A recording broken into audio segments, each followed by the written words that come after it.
Hey guys, it's Robert Gardner with the Robert Gardner Wellness Podcast.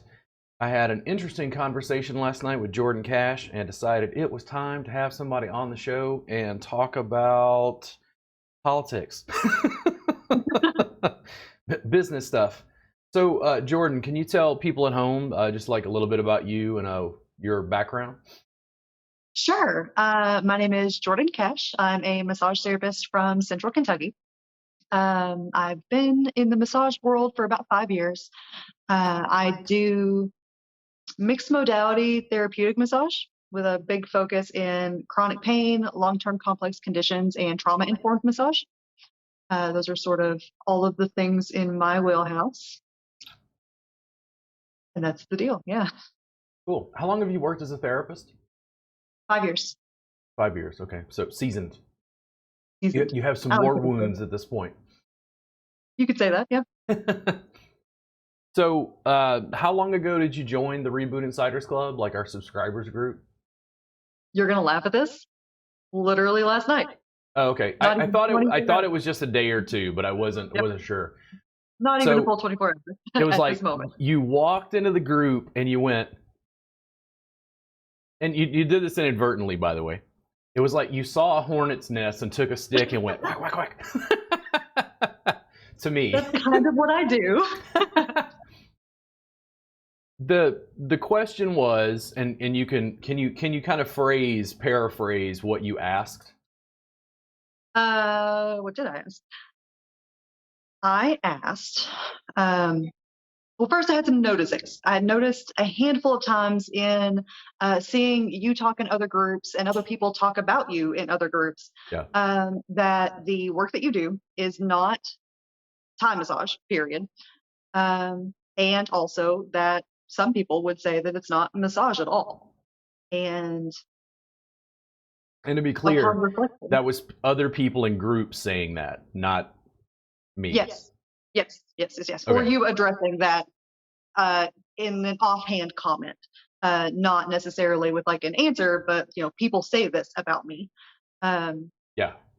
but then no actual redirect back around to why So that is. part of the problem is I'm a philosophy student by prior training. So I have no problem in the middle of a class going, well, what is Thai massage? And then they spiral out of control and I go, well, what is massage? And then it spirals out of control and causes me a ton of business problems. Because the students aren't there to philosophically speculate about the nature of the good or whatever philosophy trope I'm on that day.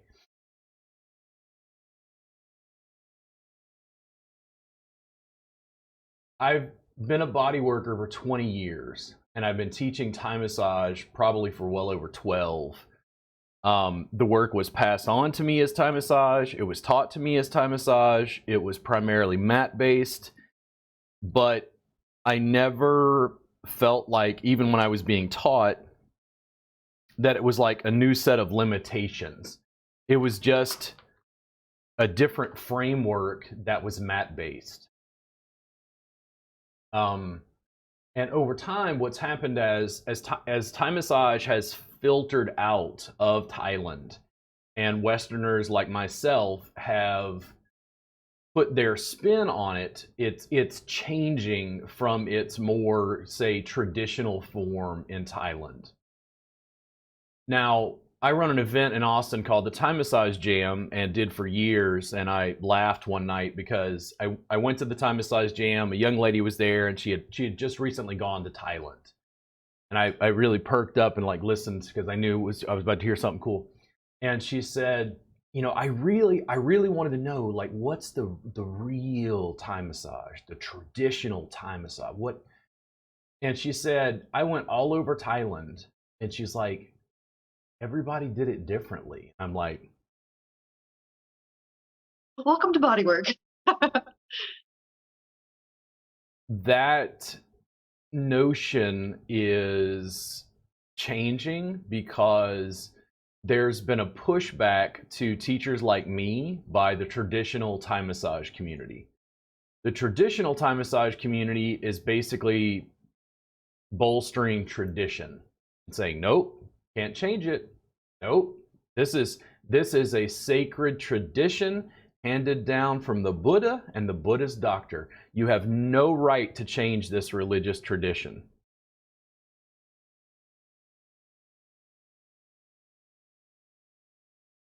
I grew up in South Louisiana, an hour away from the birthplace of jazz. People will argue about what jazz is. They will argue about how gumbo is made. They will argue about the ingredients in boudin. They will argue about the difference between Cajun and Creole food. And people all make it differently, and they kind of argue with each other about what the tradition is. Make sense?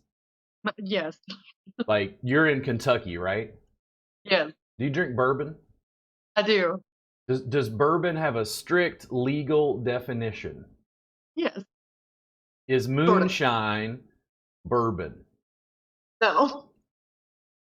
And then it's like, well, what's the difference between whiskey with an E or with, and it's like, you get into, it's like, well, the bourbon's got to be 98% just corn mash. And, it's like, it's corn, it's not other grains. And, but then it's like they can make it with rye. And then I don't know where the labeling laws change.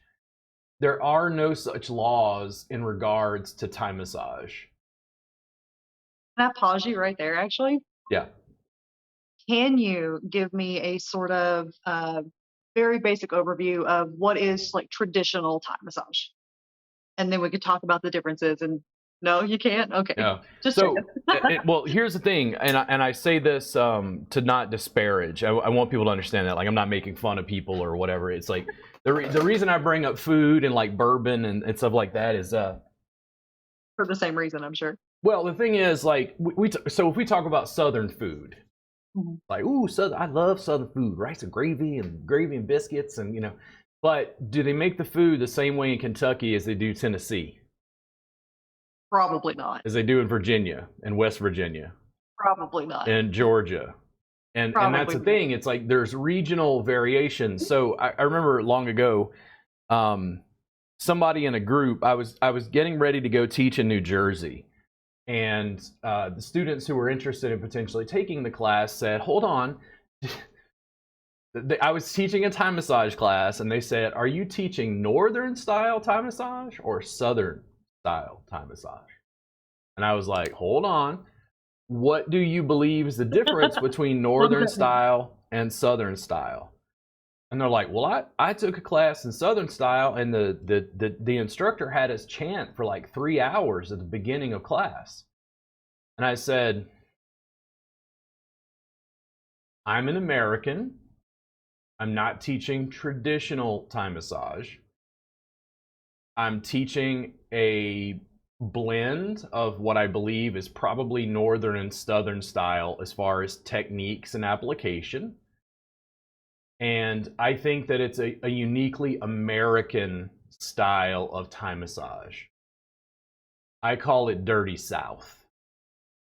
And my fans lost it. They were like, they were dying. It was like Outkast came into the room, Like, oh my gosh. Because I'm playing with the trope, right? The challenge is in Thailand. I was told at one point there was a conference of Thai massage practitioners because they were kind of getting the community together to kind of form standards and whatever. And basically in Thai massage, there's a system of energy lines called Sin. And there were Thai massage masters at this conference who basically started arguing about the number of Sin lines and then about the location of those Sin lines. And the debate and arguments became so heated that the entire conference just disbanded because people were getting into fights. Wow. Because the Thais are arguing about what the tradition is. I personally was never interested in traditional Thai massage in the sense of not where does it come from or what's its background or, not that. It was like I wasn't interested in just doing traditional Thai massage. when I encountered other things, so I'm a massage therapist first. I went to massage school and studied Swedish and deep tissue and table work. I started doing yoga just before I discovered Thai massage. Did I ever like not take things I learned from yoga and just incorporate it? No, I'm a syncretist by nature. In New Orleans, like when it comes to jazz, do people say, nope, you can't use that instrument? Nope, you can't do it that way. Nope, you can't electrify it. Nope, it's got to be traditional. And it's like, ugh, like traditional jazz is like you. The only core thing I can get out of like what the definition of jazz would be, and I know this better than I do bourbon, is improvisation. Otherwise, jazz is kind of like amorphous. It changes. It's the nature of the beast in a way. Bourbon is the same way, for the record. The only thing that makes a bourbon technically bourbon is it has to be made of 51% corn. Oh, 51%. Okay.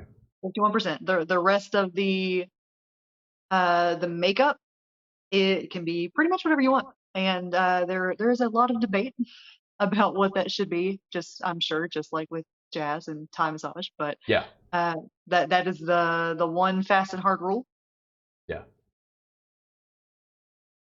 So the challenge is I'm not able to give an extremely distinct definition of what traditional Thai massage is.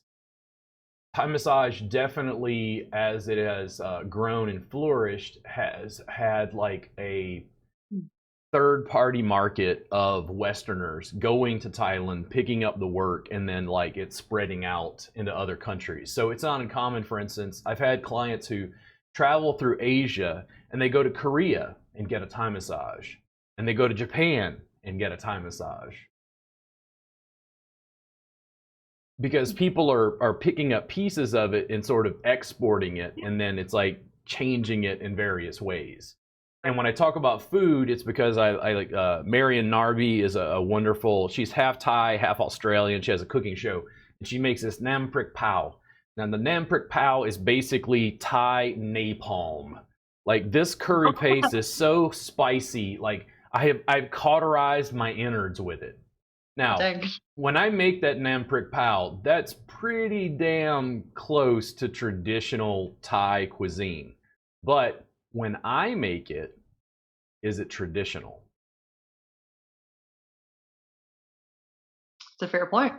And the thing is, I don't think the body work is that much different. If you took me right now and we went to Thailand and I went and studied with Pichette, I'm fairly certain that I could sit down in Pichette's studio and he would have me work on him and he would work on me, and then I would work on people, and then he would just be like, good work. There would be no conversation about tradition. And then if I did something wrong and he kind of chastised me and was like, go across the street and go meditate, I'm like, yes, sir. Because I'm in Thailand. Like, this is your country. These are your rules. You need me to go meditate, then I go do what the teacher says. Right. But this teacher philosophizes and asks too many questions and pisses off the students, because the students don't want questions. They want a bedrock of, this is the solid foundation. And unfortunately, in the massage industry, that solid foundation is crystals. It's not science. Massage therapists glaze over if I talk about two subjects: science and marketing and business. If I talk about those two subjects, they're like, I want to talk about energy. And I'm like, energy? Cool. What is energy? And they're like, fuck you, Robert. And I'm like, cool, it's fine. You can hate me all you want, but these questions aren't going away. So we don't have a definition of what traditional Thai massage is to me. And long story short, as I continued teaching, making workbooks and DVDs, making video, and really like skewering that, as my clout grew, the traditional Thai massage community stepped up and said, nope, what you're teaching is not Thai massage. It's not Thai massage. And I'm like, okay, next. And they're like, Well, it's not Thai because the theory is not Thai. And I was like, hey, I don't know how to tell you this, but if the theory has to be Thai, it's probably 2,000 years old, and it's not based on science, and it's not based on a culture that had antibiotics or deeper scientific understanding. So if the theory has to be Thai, it's not universal, and I have no interest in it. Next. I wrote 700 pages of sequence manuals on Thai massage and then 9 DVDs worth of Thai massage. There's another 800 hours in the vault, and I keep teaching, and people are like, I don't understand. And I'm like, here's what I did. I collapsed all conceptual boxes, and I deliver the best manual therapy I can possibly deliver. Do you want to do that or no? And they're like, you're not, I'm not playing by the rules. Fuck your rules. I don't break the law, but your culturally sanctioned boxes are very fucked up. You live in a very sick culture that led to an opiate epidemic and the Me Too movement. If you don't think something's wrong with the culture, I don't think you've been paying attention. I'm providing an antidote. You just don't like when somebody does something different, and what's worse, does so successfully. For me to just buck the system and go, no, let's change it, is like a thorn in people's side.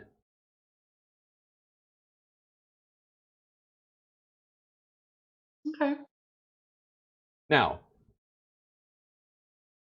did my clients care that the work was called Thai massage on my website or not called Thai massage on my website? I mean, I imagine not. In my experience, clients care about results, not names. Yeah. Do the clients ask you what modalities you're trained in? No, not ever. And that's the same thing. I was like, listen, they're like, I worked at a chiropractor's office, and they're like, what kind of massage do you do? And I'm like, wrong question. Where do you hurt? Like, well, my neck. Cool. Take off your shoes, lay down on the table just like you are. I'm going to move you around. We're going to find out where we're going to work. And then I'd say, listen, I have a real broad background. Basically, I deal with chronic pain. But I'm trained in everything I could get my hands on. It resonates with me. That's what I do. That is my whole. That resonates a lot with me personally, because that is more or less exactly the same thing I do. I can list to you all day things that I have some sort of foundational information in, but ultimately that doesn't matter, because what matters is what I do to make you feel better. More or less. Clients didn't care if it was Thai, and they particularly didn't care if it was traditional Thai. Now, if you start messing with their tacos or their barbecue, whole different story. Is this traditional? And I'm like, ooh, have you really looked at taco culture and barbecue? Okay, anyway, never mind. The next issue was students. The students would take class with me, and in the Intro Thai workbook, I would talk about sun lines, and then I'd continue to talk about pain science and anatomy. And they're like, I don't understand. Like, what about the sun lines? And I'm like, what about them? I've already taught them to you. And they're like, well, but you didn't go into more detail. And I'm like, the sun lines make sense when you work with them. And they're like, but I want to know about the magic energy lines. And I'm like, you believe in magic? What about science? And they're like, oh, why are you doing this? Oh, I want the magic crystals and magic energy. Because to me, the sun lines were just a simple map that a teacher gave to a student and said, go do 10,000 sessions. After those 10,000 sessions, are you going to work those lines the same way you did when you started? No. I mean, that's true of everything, arguably. But the students, to a degree, I think push back, because it's like they go to school for 500 hours. They get their license. What is it in Kentucky? Is it 500? 750. 750, interesting. Because those extra 250 hours mean that Texas massage therapists are substandard to Kentucky massage therapists. I'm totally taunting everybody, by the way. That's fine. Yeah. So I mean, it's true in most states. I've looked at reciprocity in several states, and I think I've only found one that does more than these. I think it's 750. It may be 800. Yeah. They may have changed it one way or the other, but only one state that was more than like what we do here. yeah, which was? I want to say California, but I don't actually know that. Yeah, I'm California not may sure. actually they don't have a licensure, do they? I don't know. I'm not sure. I don't remember. It's not state. They have like a different setup there. I don't know. I don't recall. The students get out of school and they're ready to do massage and do massage on a table and do the basics of what they've taught, and then they wander into my practice. I don't have a massage table. I have to borrow a massage table to be able to teach table work. Right. And they're like, what is a massage therapist without a table? I'm like, a really effective manual therapist. And they're like, I don't. Immediately, when I put them on the mat, don't worry about abdominal work, suspension, yoga therapy, positional release, trigger point, using different contact, knees and feet, like Brazilian Jiu-Jitsu, putting people in joint locks, mobilization, stretch therapy. Don't even worry about that. I just put the therapist on a mat. They're like infants again. They're like, dude, what the, like, I don't understand. What the hell are you doing? And I'm like, creating the practices of the future. And they're like, but this isn't massage. Once I take them off the table and we leave the client's clothes on and we don't use effleurage and cream, it completely fucks their entire paradigm. There's a massive pushback because they're like, this is not the thing that I went to school to study. And I'm like, yeah, okay, cool. Yeah, whatever. Like, I went to high school. I don't use all that stuff. I don't remember the last time I used trigonometry. Okay? But I took it in high school because they made me take it. Like, massage school's not that different. Just use the anatomy and physiology, the health and hygiene, and let's go. Let's create more efficient, effective bodywork practices so we can help clients. And let's save our body in the process. And they're like, that's absurd. There's no way. And I'm like, I am doing that way. I have been doing that way for 12 goddamn years, and you guys have a failure to evolve. Sorry. Like, I'm going to go back to work and just see clients and teach classes and teach the ones who want to come along. It's a completely viable option. But there's a pushback, not from the clients. The clients love what I do. Here's what the clients do. The clients come in and get a session. The session is 3 hours long. I have to peel them off of my mat afterwards, and they're like, dude, this shit, oh my God. Dude, I wasted money on massage. Like, dude, this shit is fucking amazing. Why aren't massage therapists doing this?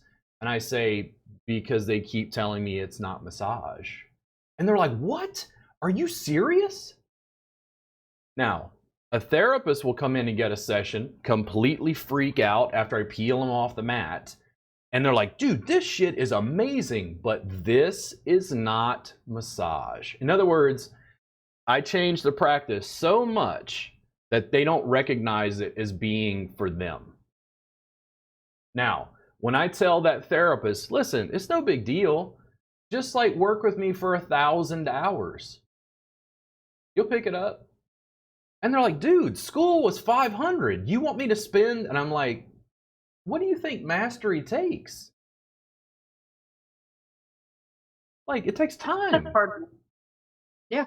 It takes time. Well, that's part of it too. The shift isn't necessarily in, forgive me for saying this because this isn't a radical idea, but the shift isn't necessarily in like the work is so different per se.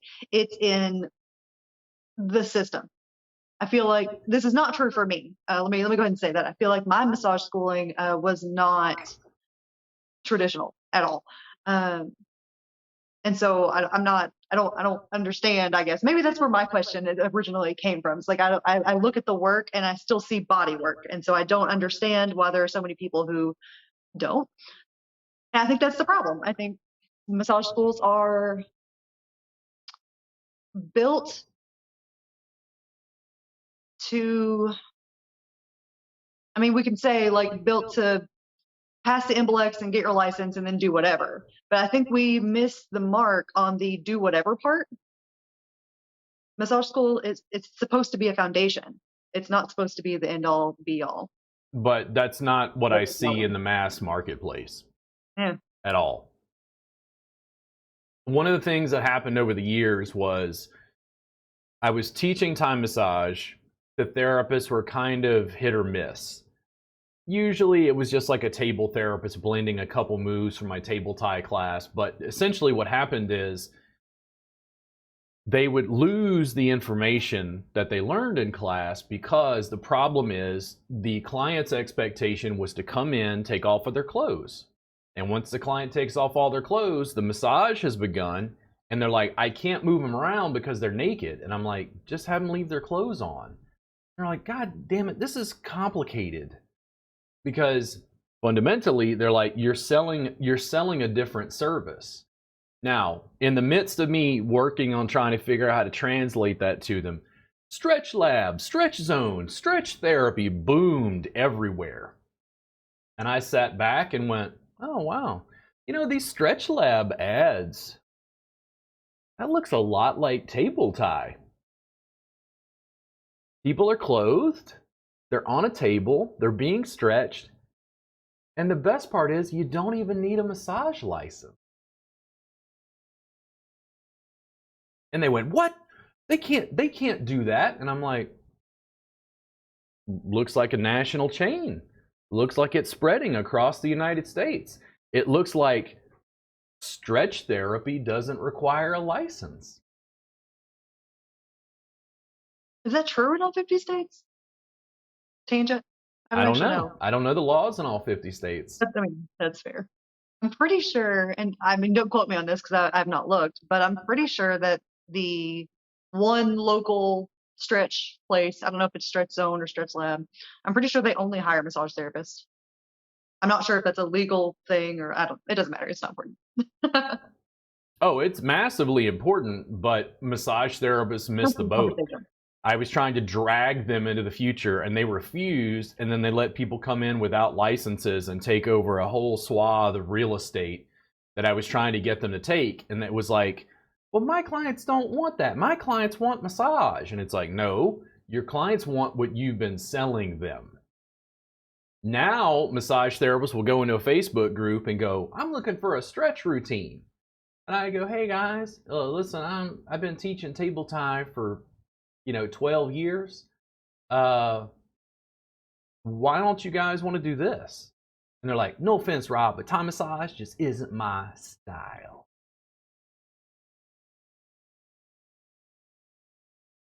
Now, massage therapists want to deliver a stretch routine now because they want the safe, easy path, not of creating a new service, but of doing what the clients and the public are already asking for.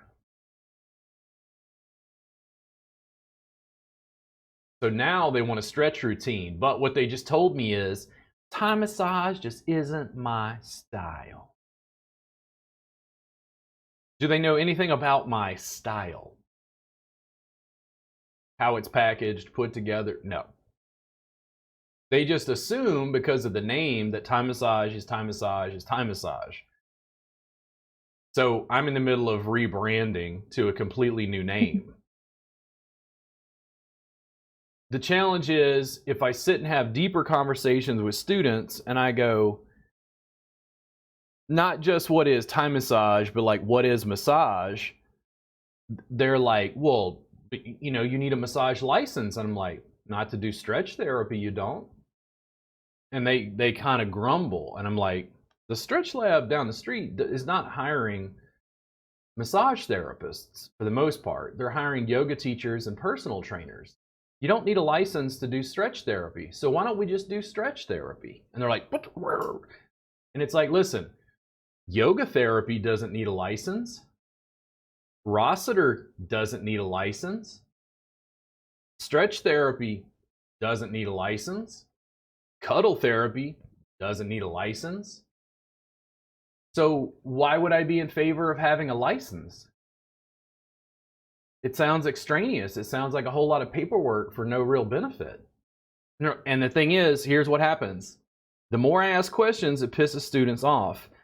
And the more I engage in that and question the very bedrock of their industry, they get very angry, because the curtain starts to come down and they realize they spent all this time and energy in school to get a license, but then they spend all their time arguing about sex trafficking and why they're not shutting down Asian spas and whether they have a license in their state or not, and why is our industry sexualized and all this stuff. And I go, hey guys, like, I work on a mat publicly where I can film everything with people with their clothes on.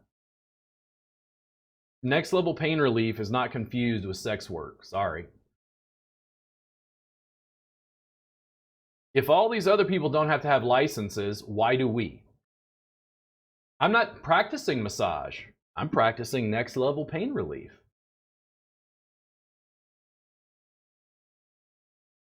And Next Level Pain Relief was created by the traditional Thai massage community. Thank you guys. Thank you so much. Thank you so much for showing me the error of my ways and that it truly was not Thai. Now, next. Let's go. I'm teaching from 4 cameras on the internet, live. Switching cameras, live. And therapists are not only confused by what I'm teaching, now they're confused with how I'm delivering information. We have a Vault subscription. There's over 800 hours in it. And people are like, wait, what? You're not just giving them everything, are you? And I'm like, yeah, just whatever. And they're like, but they're not going to take your classes. And I'm like, why? All the therapists tell me they can't learn online anyway. So the two-pronged approach that sporks me in the eye every day is what I teach is confusing, and how I deliver information is confusing to an industry that has a very set way of thinking about the power structure and dynamic of how information is passed on to therapists. It comes from regulators and it comes from school owners.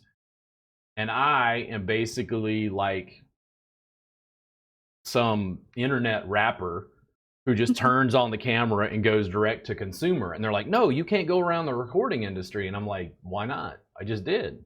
Let's go. Direct to consumer.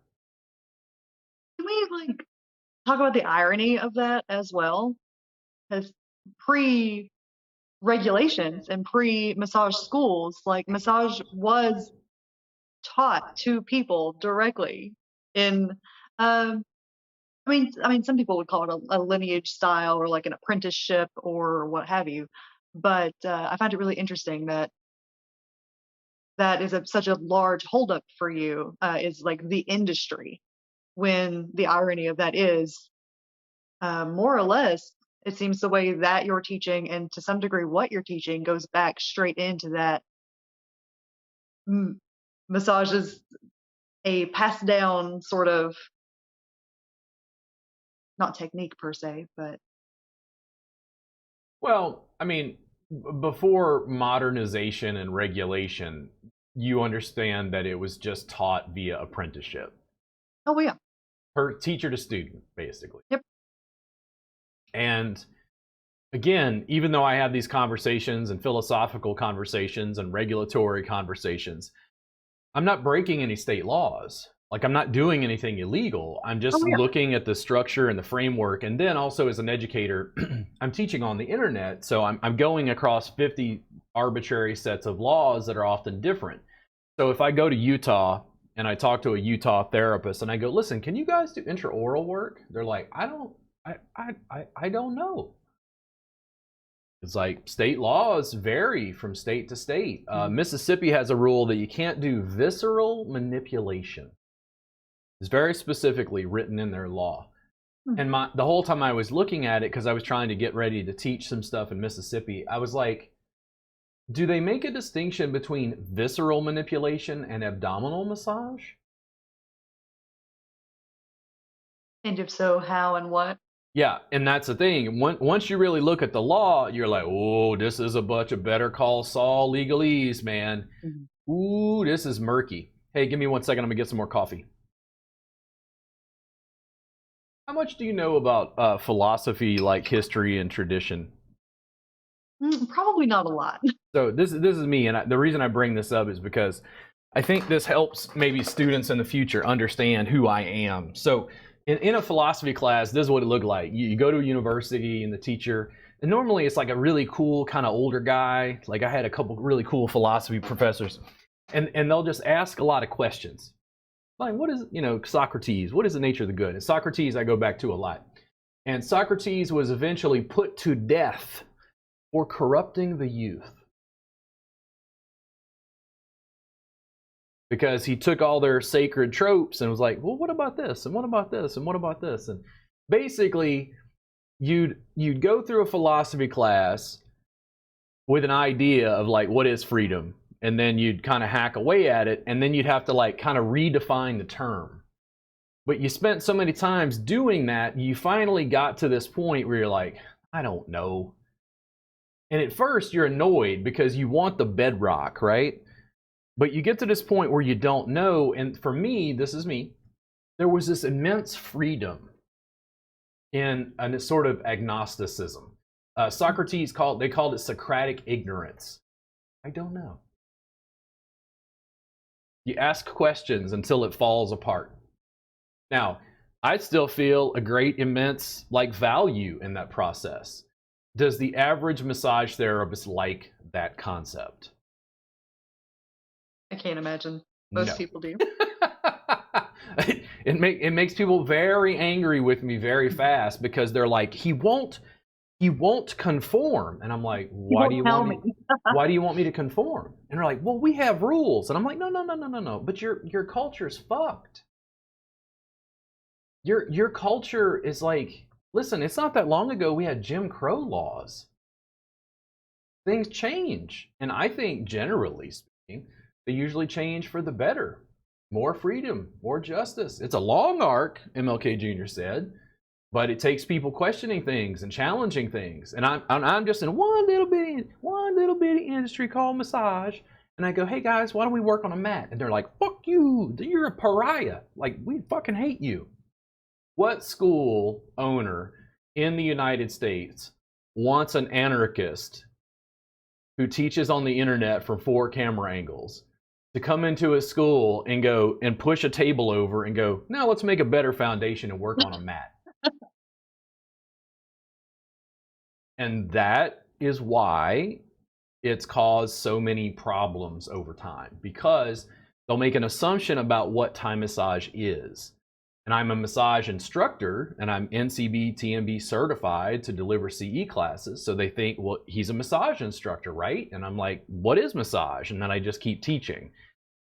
I'm trying to figure out, one, the business side, and then I drink in my free time and still philosophize. That'll never stop. But for business, I need to clarify. And one of the things I did is I said, next level pain relief. And then people went, but what is next level pain relief? And I was like, God, it worked. They asked a question. They had beginner's mind. What is next level pain relief? I'm like, it's a manual therapy system where we deliver unique inputs into clients' nervous system to release them from pain and increase mobility. What did he just say? It's a very effective pain management system. Next level pain relief. Because now there's a blank and I get to fill it in. The problem was when I said Thai massage, they were coming with too many weird notions. If I'm going to compare something to something else, like if I was going to try to describe gumbo to somebody, they're like, what is gumbo? Then you're going to take the closest soup you can think of and say it's like this, but it's got a roux and rice in it. Because you're going to compare it, right? What's the difference between Brima, shiatsu, and Thai massage? And we could ask this in professional massage therapist circles, and they'll fight. You want to know my answer to that? I'm ready for this. I don't know. And I feel so comfortable with I don't know.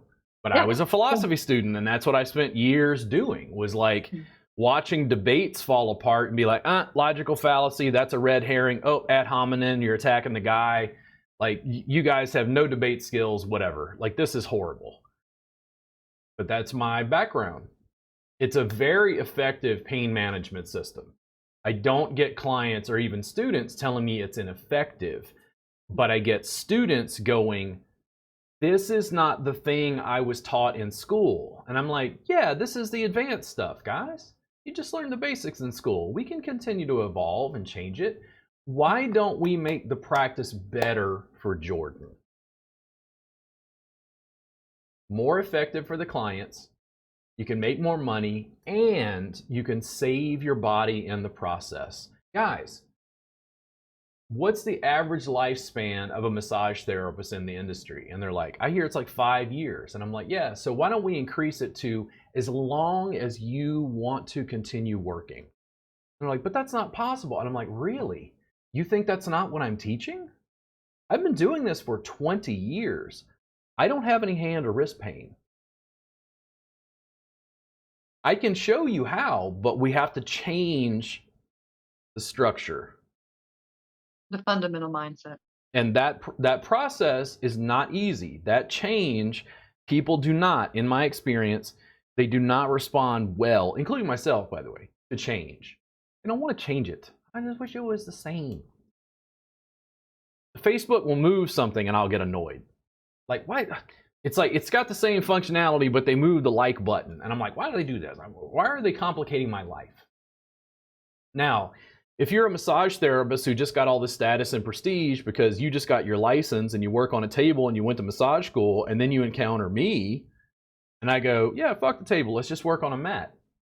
Now it's almost like you have to rebuild your entire practice from the ground up. That's a very disconcerting issue for a lot of therapists, for better or worse.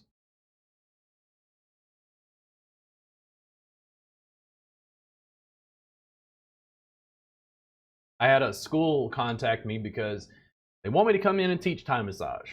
This school will remain nameless. Then I go, sure, I'll send you an email with some information about my classes and offers. And then like the next day I get like this Facebook message and they're like, do you teach PNF stretching with active and passive? And I'm like, oh my God. In my head, I'm going, so you don't want me to teach Thai massage because Thai massage isn't what now the students are asking for. And you want me to teach proprioceptive neuromuscular facilitation. And I want to go, what is PNF stretching? And here's what it's going to do. It's going to result in an argument, and they're going to be like, fuck this guy. And I lose business because the brand of Thai massage isn't what people are looking for. And the brand of Thai massage isn't medical enough. And the brand of Thai massage isn't clinical enough because massage therapists are the only ones who care about it, because they want to show off to their other massage therapist friends. Well, I'm certified. I'm certified in PNF stretching. And I go, what is PNF stretching? And they're like, you keep doing that. I hate that you do that. And it's like, but that's what I do. Is PNF stretching the same thing they're teaching at Stretch Lab?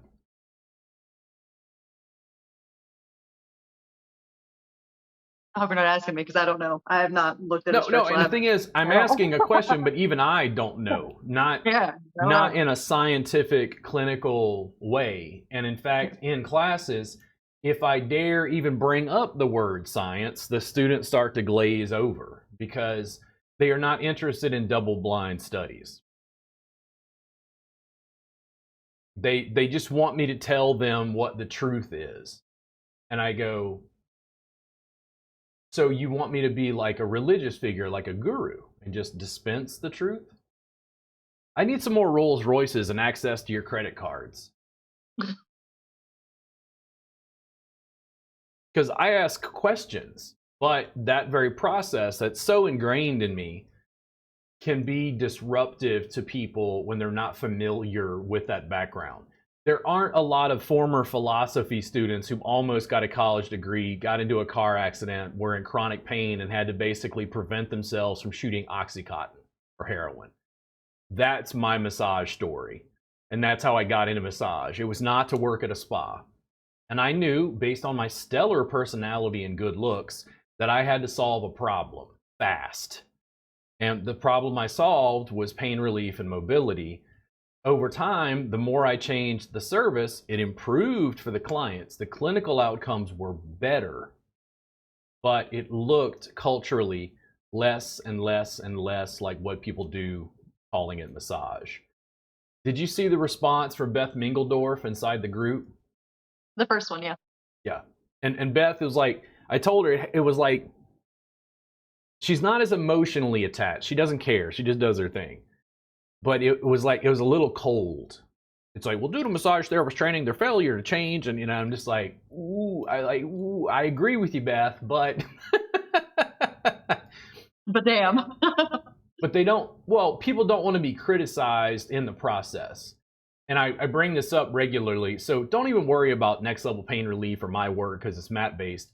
What about aquatic therapies? Why aren't there aquatic bodywork related facilities across the United States?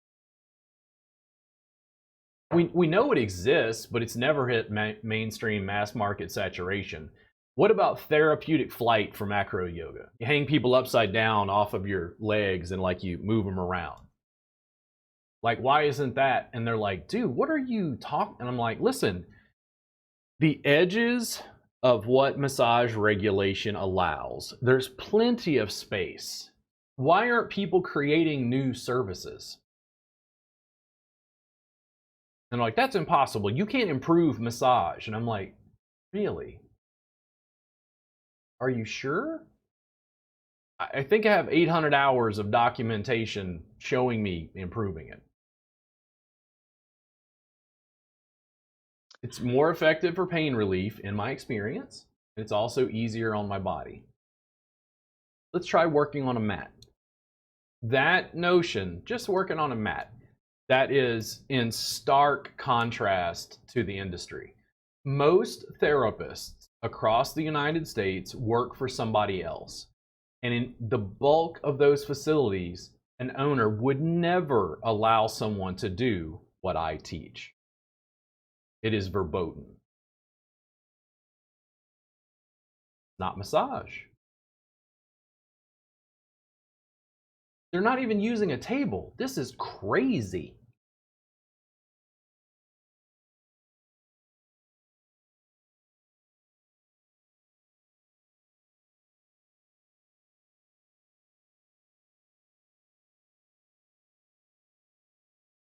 So, clients and consumer demand is different than therapists and like educational demands. When you think about this as a CE provider, as an educator, I make a living teaching at this point. What do massage therapists want in education and training? What do they really want?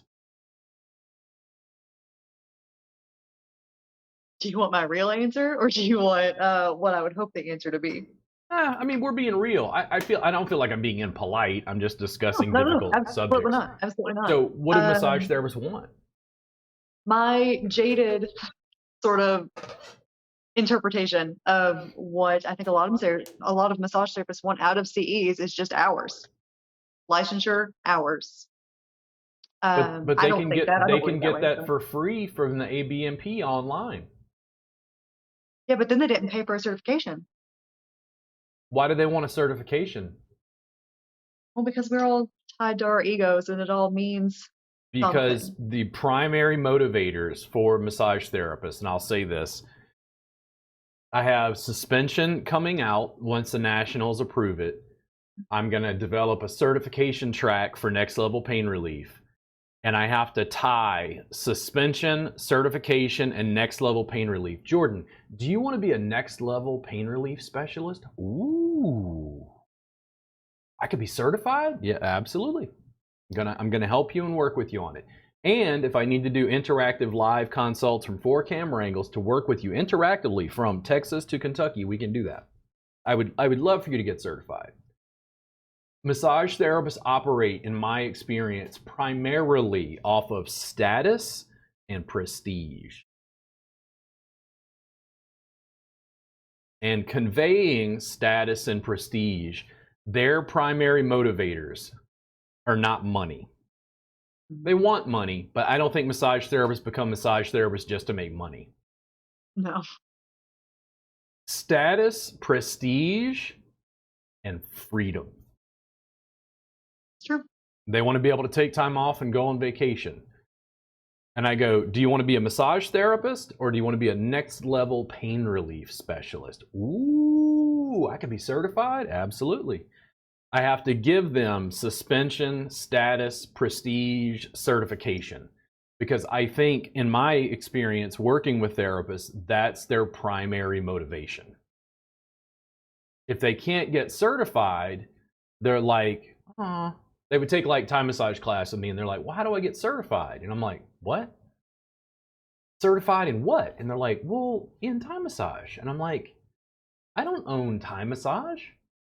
Like, and I would start going, well, what is certification? Pisses them off. Absolutely pisses them off. And now I say, do you want to be certified?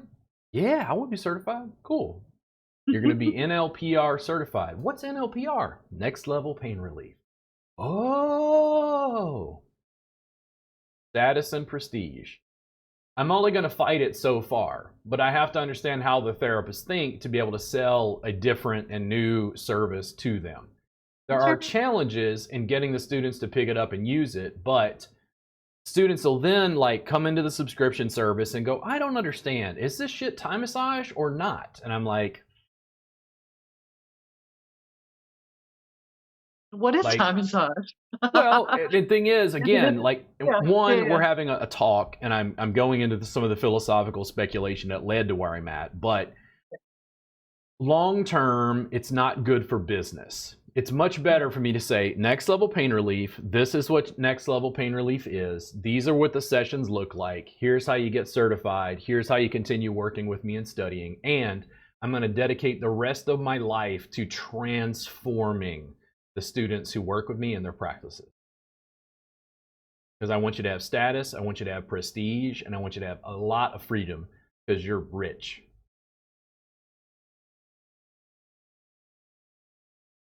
Two clients a day, 4 days a week. You get a 3-day weekend every week at $240 when I did the math long ago.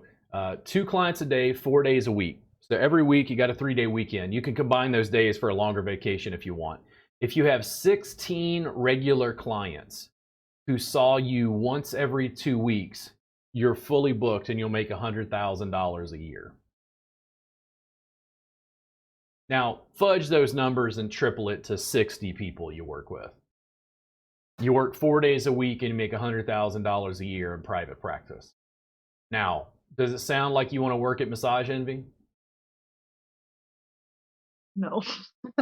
Sounds like I want to be a next level pain relief specialist. And I go, but that has to be built. And I have to see, as a therapist, I have to see students like Jordan winning. I have to see students like Kristen winning. I have to see students like Danielle winning and basically kicking ass effortlessly and making more money and having more freedom than the dream that I was told from massage school. They're like, God damn, this guy Robert's kind of ornery, but maybe he was right about some of it. I'm like, come on. The discussion about, I don't understand. Like, I still sell Thai massage workbooks, Thai massage DVDs. There's Thai massage on my website. My work grew out of Thai massage. It also grew out of yoga and yoga therapy, but I don't talk about a lot about that because massage therapists aren't concerned about yoga. Yoga to them is something that the teacher teaches the yoga and the people do the yoga, and it's not like hands-on. Makes sense? I don't think of it that way, but this is me. I start yoga teacher training this fall. I feel you. So Jennifer talked to me and she's like, but Robert, it's not really Thai. And I'm like, Jennifer, listen, I'm going to get an artist to make a drawing and there's a seed in the ground. And that seed says Thai massage and yoga. And out of that seed grows a sprout, and that sprout comes out into the sunlight and petals unfurl, and it says next level pain relief. And she was like, oh. And I go, yeah, I didn't leave Thai massage behind.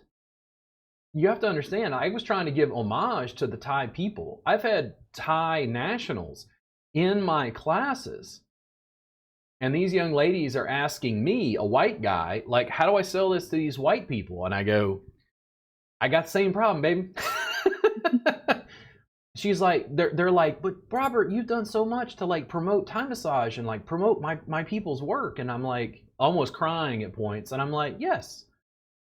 Like it was never, it wasn't cultural appropriation. It wasn't like trying to take over or whatever. It's like, I knew that people might study with me, become interested in Thai massage and want a more traditional track and then go study with other teachers or go to Thailand. I'm like, great, go. There's room. There's room in the marketplace for things to grow, change, develop. Where's the Watsu? Where's the aquatic therapies? Where's the therapeutic flight? Where's the this? Where's the that? Where's the new services? Unfortunately, massage therapists are spending so much time just promoting the same old massage that they're allowing people to come in from the outside like Stretch Lab and Stretch Zone because they wouldn't fill that consumer demand for a mobility and a stretch service. I am not a big fan of defense. I'm a big fan of offense. Go. There was a point in time where I said that I could not teach online. This is many, many years ago. The technology was not as robust as it is now. And then because I made workbooks and DVDs, you started to have a thing, even an online thing, because we had digital copies of workbooks and DVDs. And I was like, well, I mean, they're kind of learning from the workbooks and they're kind of learning from the DVDs. Like, okay, yeah, I can teach online, but it's limited. And then I went, okay, do I think the internet is going to grow or do I think it's going to shrink? And I'm like, I think it's going to grow. And I'm like, so continue teaching online. And that's what I did. And I have a subscription service for $7 a month that's basically affordable to almost everybody on planet Earth as long as you have internet access. People fight me and want me to raise the subscriber fee. And I'm like, no, I don't need to. Just leave it $7 so it's affordable for people. And it's like it causes a conniption in people because they're like you're giving away the secrets. And I'm like, what secret? Like there's nearly 2,000 videos on my YouTube channel. This isn't a secret. I've been trying to give the shit away. I thought about running an ad through social media where I basically begged spas and facilities to go into my subscription service and just steal my work. Please, would you just steal it? Would you just steal it and start teaching it so I can become rich and famous? Like, I know they'll come to me and subscribe eventually, but like, why aren't you stealing? I've made it so easy for you to just steal my work. Just let's go. Like, I'm trying to help people and put out for like mass exposure. I know that students like you will come from Kentucky, or I will go to Kentucky, or vice versa. Some of them will train with me interactively online through private live streams. Some will do group classes with me in person or online. There's just a multitude of factors, and I just keep providing more information. I know that the way I approach education is confusing to students because, again, they're used to thinking of in person, and they're used to thinking of through a massage school. But in my experience, every time I go to a massage school, it starts to cause a kerfluffle because Robert is not, it's just painfully obvious that he doesn't give a shit about our culture. We have a way of doing things and he bucks the system. Makes people uncomfortable. So does that tell you whether it's Thai massage? No. Yes, but no. And to me, it depends on who you ask. And it depends on how they interpret it. Consumers, in particular, will often, like through students, I get feedback. So students, clients will say, yeah, this is kind of like the Thai massage I had, but this is better. And it's like, they'll ask why. And they're like, you just spend more time like working on specific things. Like it's not as like brutal stretching as some of the Thai massage I've had before. Something along those lines. Sometimes I'll hear that Thai massage is painful. And I think that I tweak how I teach it in a way that I'm like, yeah, it can be intense, but you don't want it to be painful for the client.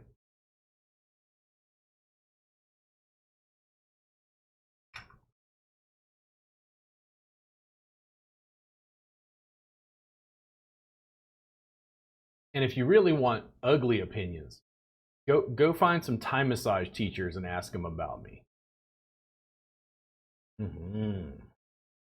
There we go. They helped create what I do. I mean, do you see arguments in the marketplace about what shiatsu is? I don't, but I also don't look for them.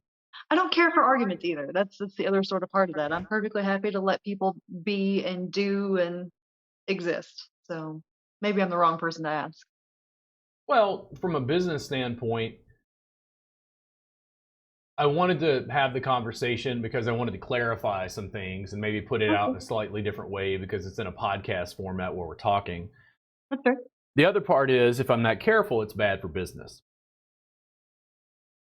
Because the students don't want complexity and they don't want questions and philosophy. They want the status and prestige conveyed by this stuff. And primarily the foundation and the focal point that I had was take the work and give them a better service with a better brand and a better name and better marketing, and say, listen, the vault's there. If you just want to call it Thai massage, call it Thai massage. Don't care. But I want you to be next level pain relief certified. I mean, I can deliver next level sessions? Yes, you can. Would you like to be a next level therapist? Ooh. Yes. Now, I've got students who never studied with me in person. Michelle Ratz-McGuire is in Waterloo, Ontario, Canada. It sounds like she's transitioned the bulk of her practice to mat-based and close-on. I've never trained her in person. She's working with me interactively online and about to start the apprenticeship. But what is a massage therapist who doesn't work on a massage table?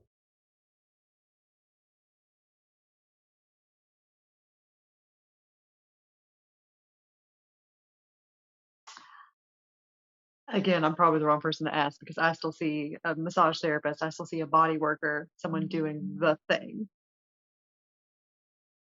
The thing.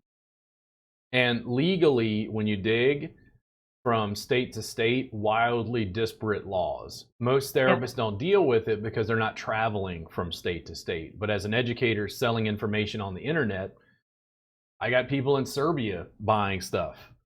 Yeah. Like, I don't know what the laws are there, nor do I care. I'm like, I'm just selling information. You get into some weird discussions about that, and massage therapists will get huffy. Jennifer Brooks was talking about this. There were some therapists in Washington State who were getting upset about Stretch Lab and Stretch Zone, and then they were saying that the Stretch Lab employees were using like some sort of massage guns or something, like on the people that were coming. Or a hypervolt. And I go, I mean, okay, go get them. Like the massage police, woo woo, you know, like go get them. This is certainly a danger to public health. Like, I don't live in Washington State. I don't know all the laws in Washington State, nor do I care. Like, let's just keep building and work with students. I don't hear that the work is ineffective. I never hear that. What I hear is, this is just too different. This is weird.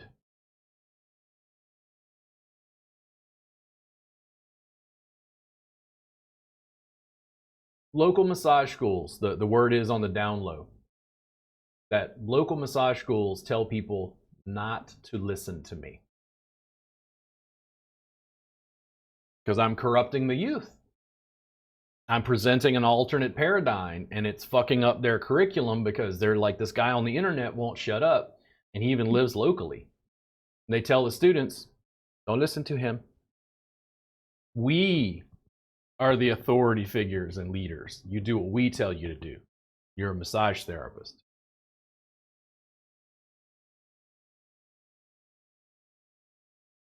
I can use 4 cameras right now, and I can stream into any massage school in the United States for free.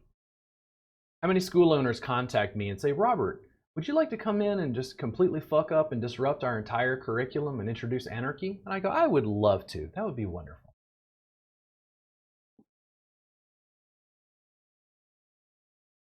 You present a different way of doing things. It's not illegal. It's just, it's a different enough service. A yoga teacher will take like a piece of what I do and like add it into their shavasana, or like step on a student's forearms or something, and they're like, they can't do that, that's illegal. And I'm like, like, I don't know how to tell you this, but yoga has no license. There's no law that tells them what is or is not yoga. Like, are you really gonna massage police this? Woo woo. Let's, you know, it's like massage regulation. They're busy trying to shut down like human trafficking organizations and prostitution. You think they have time to go work with some yoga teacher who put a foot on somebody?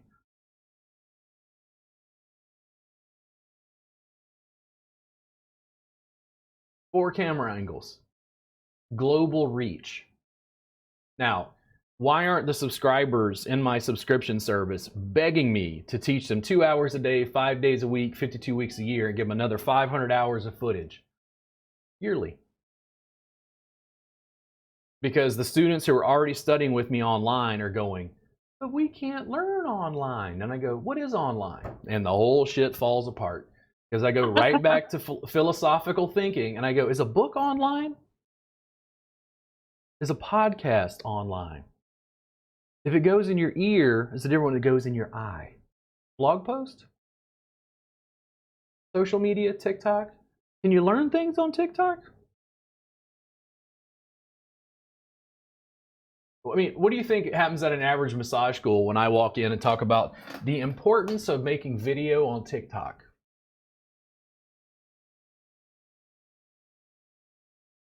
I would be willing to bet many of them probably roll their eyes. They're still teaching the marketing from the yellow pages. They're not preparing the students for the marketplace they're about to enter. And for the most part, as massage education and curriculum has become more standardized, they're just getting them ready to be able to go to a massage mill and work for someone else. They're not really doing a huge amount, for the most part, to train them to work in private practice. And I know there's an educator out there, a school owner, who's going to take umbrage with this and get all angry and be like, not my school. And I'm like, great, not your school. Great. I'm glad you're an outlier. But I'm looking at 50 states and 100 massage schools per state or whatever in various cities, and you're dealing with a mass market consideration. The most common thing I get told is, but I can't learn online. And I'm like, I don't know what to do with that. It's like Michelle Ratz McGuire is learning online. Beth Mingledorf has learned some online and in person.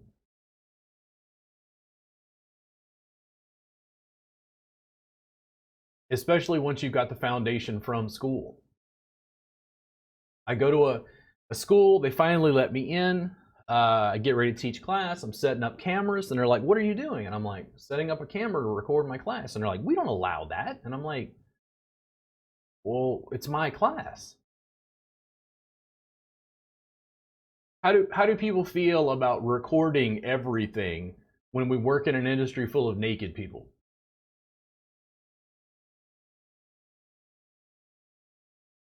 It is painfully obvious that we need to get away from Robert. This is very scary. He is not following the rules, and it's just obvious he does not care about our culture at all. He doesn't dress professionally. He drops the F-bomb constantly. He keeps asking all these questions, and it makes the students upset. And then I go home, turn on the cameras, keep teaching, keep making video, keep podcasting, keep talking to people. There are people sometimes that write me in my social media and they can't believe that I actually answer their messages. And I'm like, I don't have staff. You're a subscriber. You subscribed, how long? So yeah, you subscribed within 24 hours, asked a question, basically walked up to the hornet's nest and went whack. And I was like, oh, maybe it's time to have another conversation. Anybody can do this with me. If I go to massage groups and try to get people on the podcast, they fight. They're like, I don't want people to see me. I'm like, podcasting is not new, folks. This is not new technology. This is just having a conversation and recording it.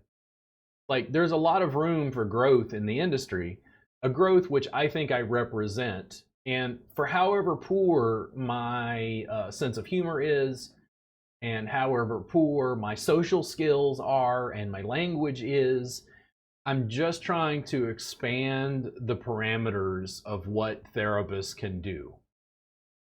And that alone seems to cause some friction because they want and they feel comfortable with a certain degree of homogenization and standardization that I don't really ascribe to. I really want to create a practice where Jordan has a choice. And you get to expand your practice to the point you want to. If all you ever want to do is table work, I don't look at your practice and think it's lackluster or less than. It's like, no, you're doing what you want to do. That's what I've been trying to create for students. For me, I just kept doing what I wanted to do, and I wound up doing mat-based 3-hour sessions, suspension, abdominal work, chronic pain relief, yoga therapy kind of combined. And then the clients loved it. But that practice is so different than the mainstream that it requires a different level of marketing. And remember we talked about status and prestige? Until there is a brick and mortar, a lot of massage therapists won't believe it.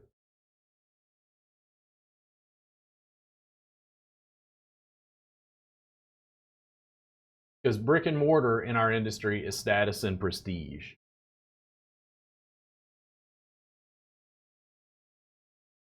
You have to have a brick and mortar facility, hire other massage therapists, train massage therapists in what you do, and have them do it. I've had students in classes ask me why I'm not starting a place. And I go, huh? They're like, why don't you, I want a job. Like, why don't you start a place that does this and hire me? And I go, give me 60%. And they're like, oh. I'm like, dude, I'm giving you all the chops to be able to just run your own practice and keep 100%. Why do you want me to take half? And here's what it is. They don't want to do the business and the marketing. Mm-hmm. They want me to do that. And I'm like, are you really sure you want me to be your trainer, educator, and boss? Are you sure? Because you think I'm bad as a CE provider. What do you think I'd be like as a boss? A manager. Are you sure? Is that what you want?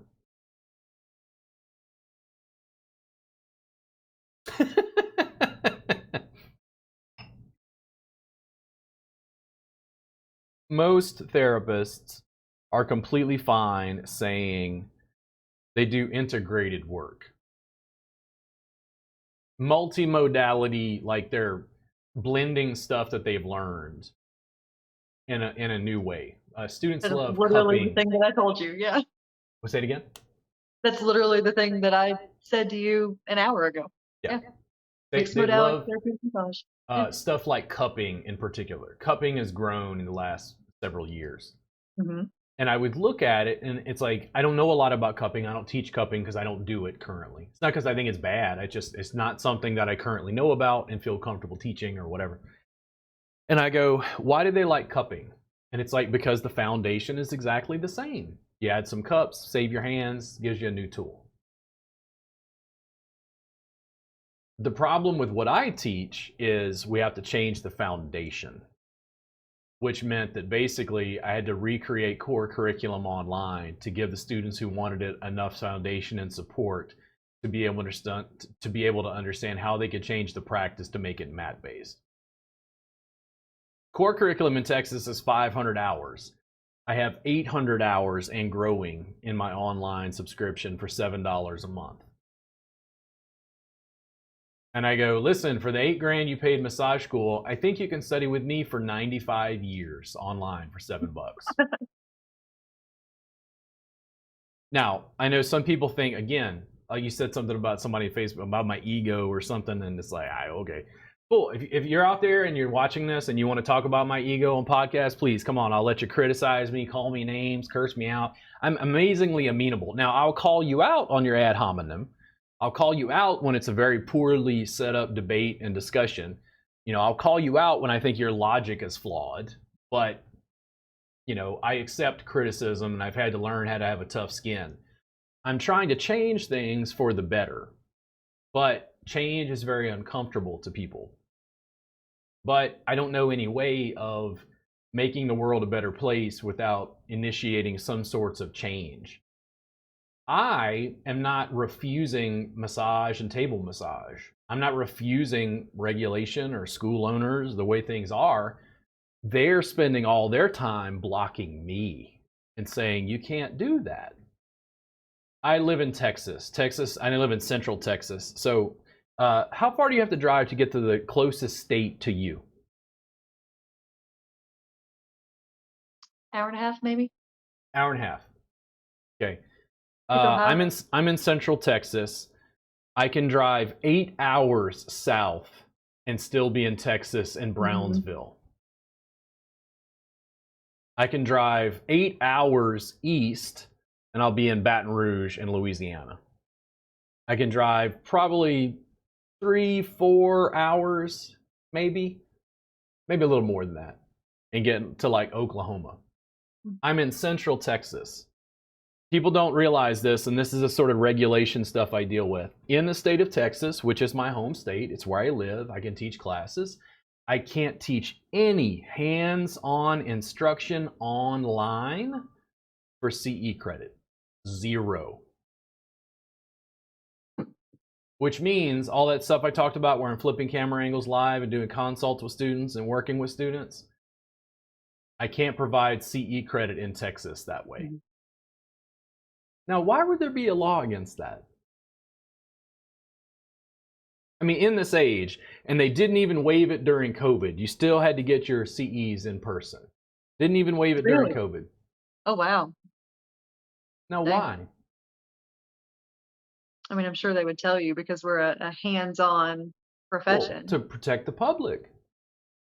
That's always what it's about. It's about protecting the public. And it's like, here's the deal. If we eventually get to the time where the state of Texas removes that law, I will give away free CE credit for the rest of my life to every Texas massage therapist for free until I'm dead. Because they're using laws to block competition.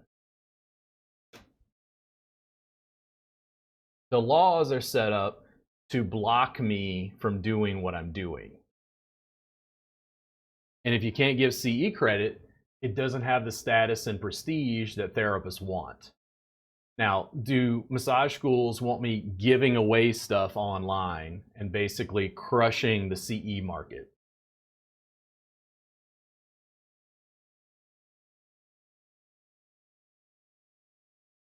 I guess not, no. Why would they want competition? Like, he doesn't have a massage school. He can't do that. And I go, I mean, but I'm teaching people online. What's the big deal? They have to be in my physical presence for me to give them CE credit in Texas. What's even more fun is I taught a class online. I was reported to a Karen, who will not be named, who lives in another state. So a young lady took a class with me online, did not like the stuff that I said, which was not illegal, by the way. It was just, she doesn't like my personality. She doesn't like the Little Peep t-shirt. She didn't like my cursing. She didn't like whatever. She reported me to TDLR. I get a letter now every 3 months from TDLR telling me they're still looking into the case. And they go, what did you do? And I said, listen, I don't have to tell you what I did. You have an entire video of what actually happened. Like, a student called me, and instead of like asking me questions, which is why I provided my phone number, they fucking cursed me out and then hung up on me in the middle of a live class I was teaching online. Now, do you want to hear what's really fun? So a therapist out of state reports me to TDLR. TDLR is busy dealing with real problems related to sex trafficking and prostitution. I'm the least of their worries. TDLR looks into it, and basically I'm sitting there going, wait a second. The state of Texas doesn't allow me to teach CE credit online as hands-on instruction. So what I'm doing teaching on the internet has nothing to do with the state of Texas. It's out of your jurisdiction.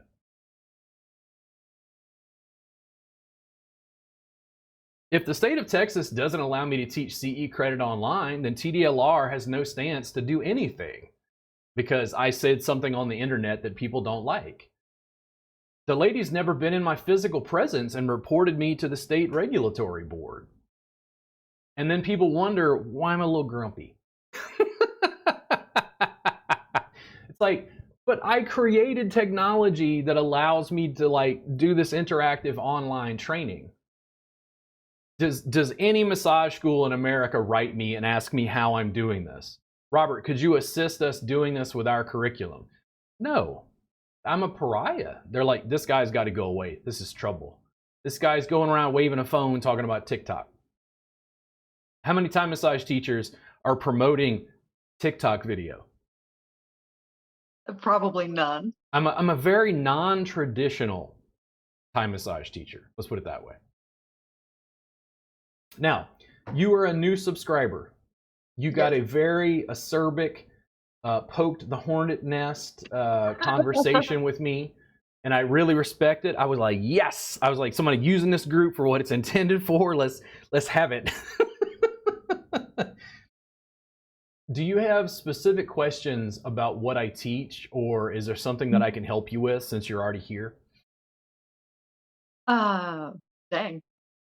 Anything, business, marketing, technique?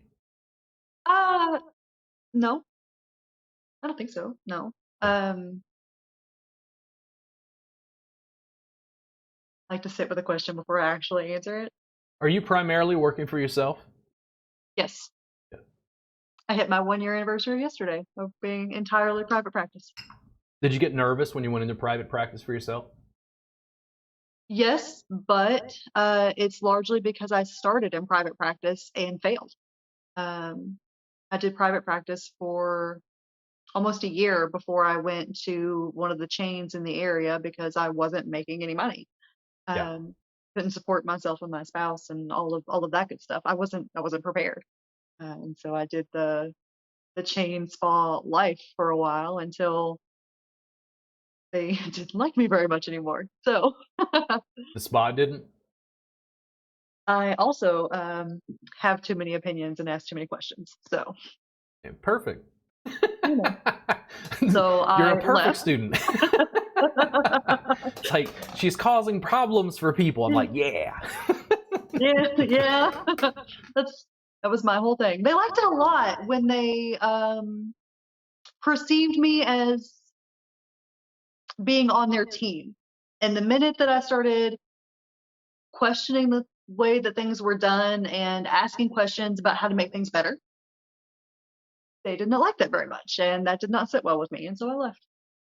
Yeah, that thing, I thought I was just a troublemaker.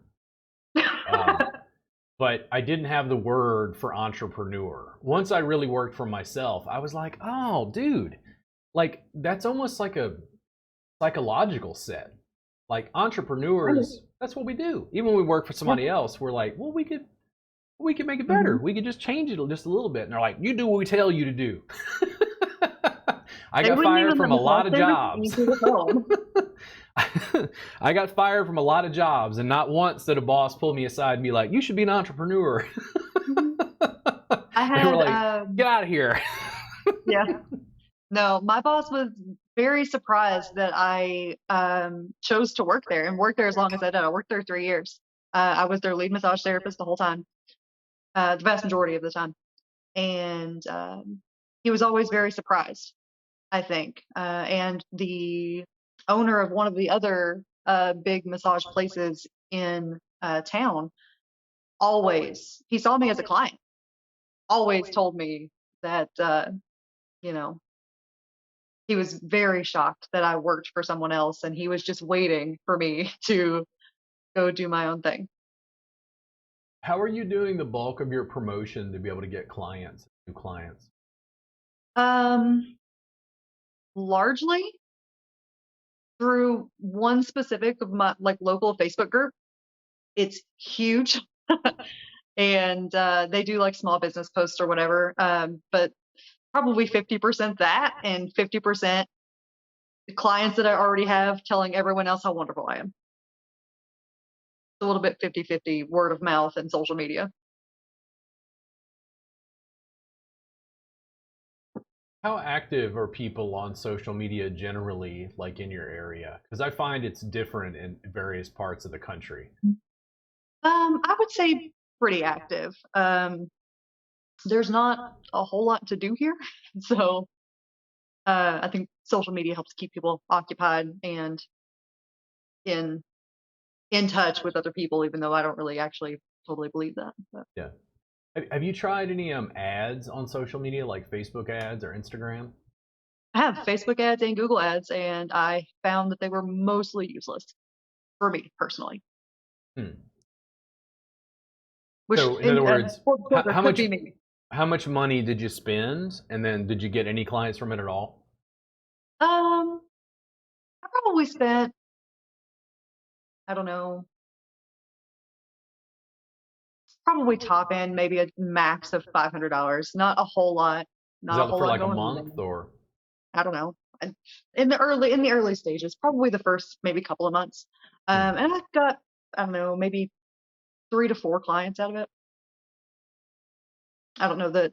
Did it pay for itself?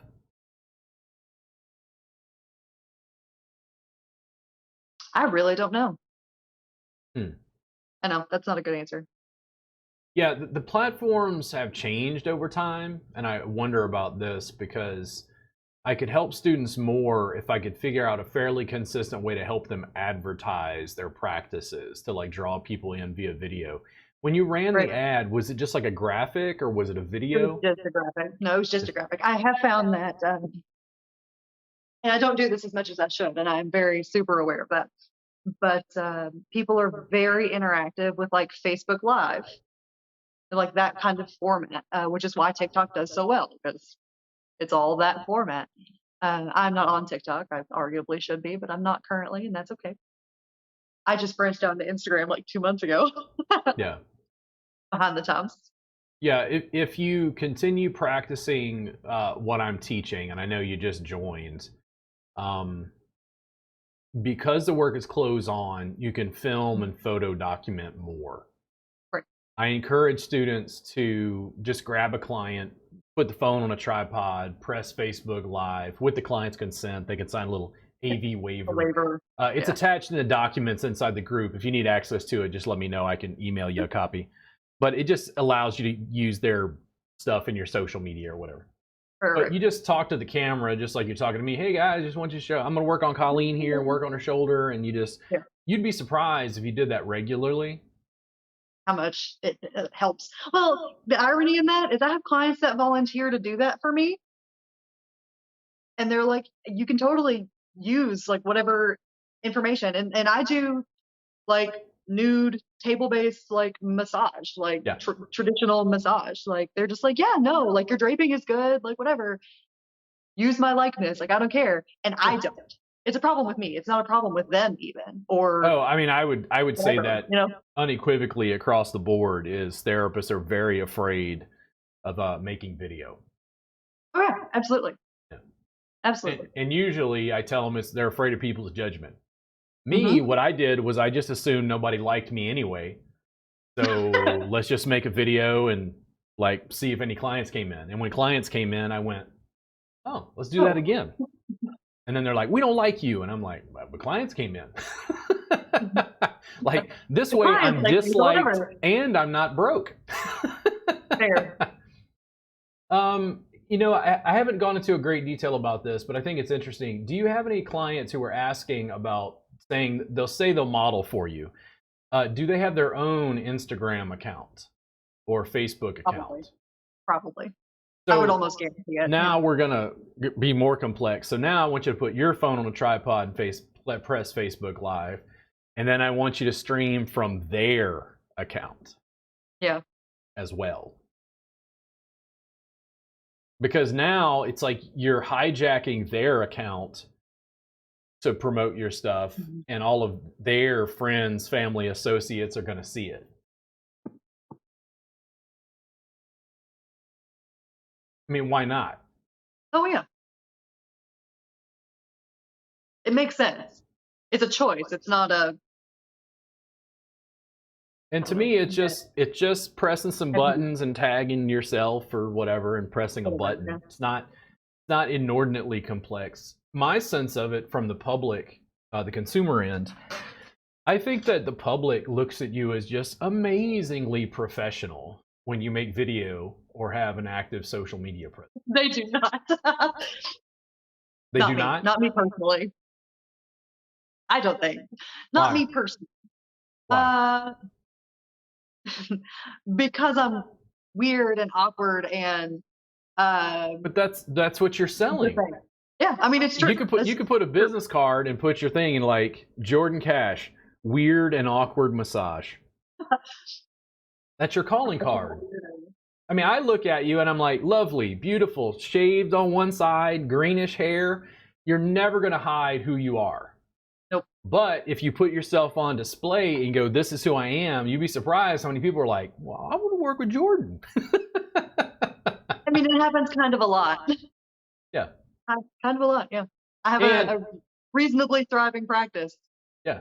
For it's like a human where I'm at. So like students sometimes they push back against social media, and I go, hold on, like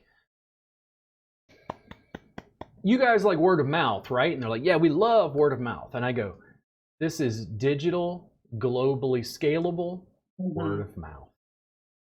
And that video can continue advertising for you 24 hours a day. You're like, no, Robert, but I want, you know. And I'm like, I know you want word of mouth, but why don't you, after the video live stream, say, Colleen, listen, tell me how you feel about what we did today. Oh my God, Jordan, it was amazing. Thank you so much. Your sessions are amazing. You take that video clip, you put it in your social media. What we say about us doesn't matter. What our clients and students say about us is huge. There's a vast marketplace for what you're doing, and there are enough clients in your area to continue supporting. You're trying to access the word of mouth of the clients you have, of their friends and family and loved ones, to be able to rebook and then also have them give referrals.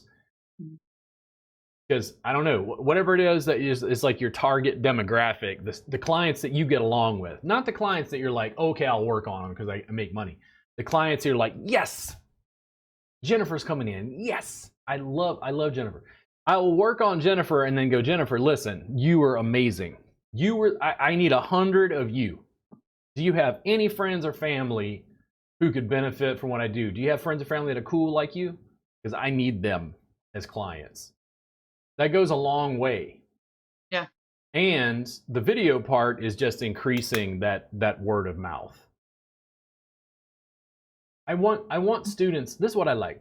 So students have problems getting clients. I want students to have the problems of prosperity.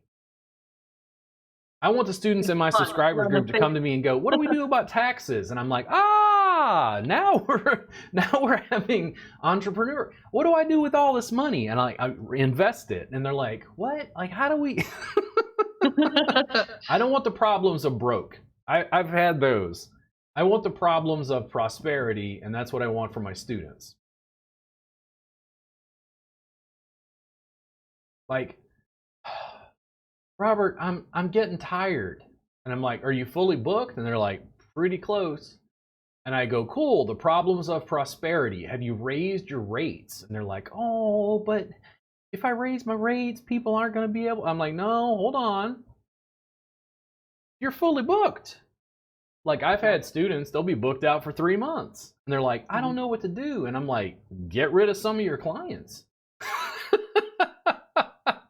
Right? There's only one of you, and you can only do one session at a time. I'm not saying, like, go crazy, but if people don't want to pay an extra $20 to see you, do you really want to keep working with them? Yeah, that's fair. Yeah, that's all. Or $10 or whatever it is. Like, if the Starbucks coffee, like, if they can't afford the $8 increase, like, do you really want to work with them? And they're like, well, what about when people can't afford? I'm like, listen, I'll take a case-by-case basis. I have never had somebody contact me and say, I was in a car accident years ago and I'm dying. I have 8 out of 10 pain scale, pain. I'm miserable. It's influencing my relationships. I've never turned anybody away because of money. Ever.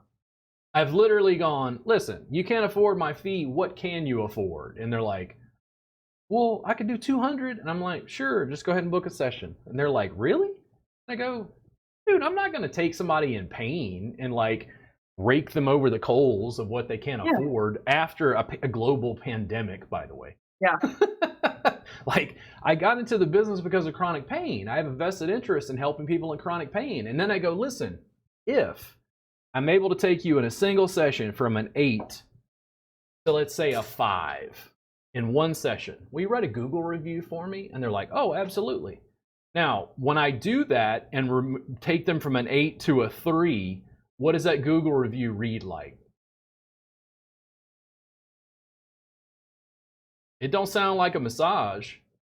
No. They write a review. They're like, dude, I don't even know what the fuck this guy does. This shit is like, he's a wizard. He didn't even use a table, and I didn't take off my clothes. I don't even know how to describe what he did, but I went from an 8 on a pain scale to a 3. Like, my life is manageable because of what this guy does. And I go, awesome. That's my Google review in a nutshell. Google review, digital word of mouth. Yeah.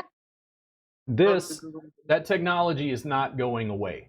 Like, I'm going to take this video when we're done, and I'm going to cut little clips. And then I'm going to go to my social media and float it out. Put them everywhere. Here's what happens. You get a backlink on YouTube. It gets put through my Robert Gardner Wellness page with 12,000 followers, and I've got your business tagged in it. It's like, why people don't want it. They don't want to use my network that I've already built over these years to help build their business and give them notoriety is unknown to me.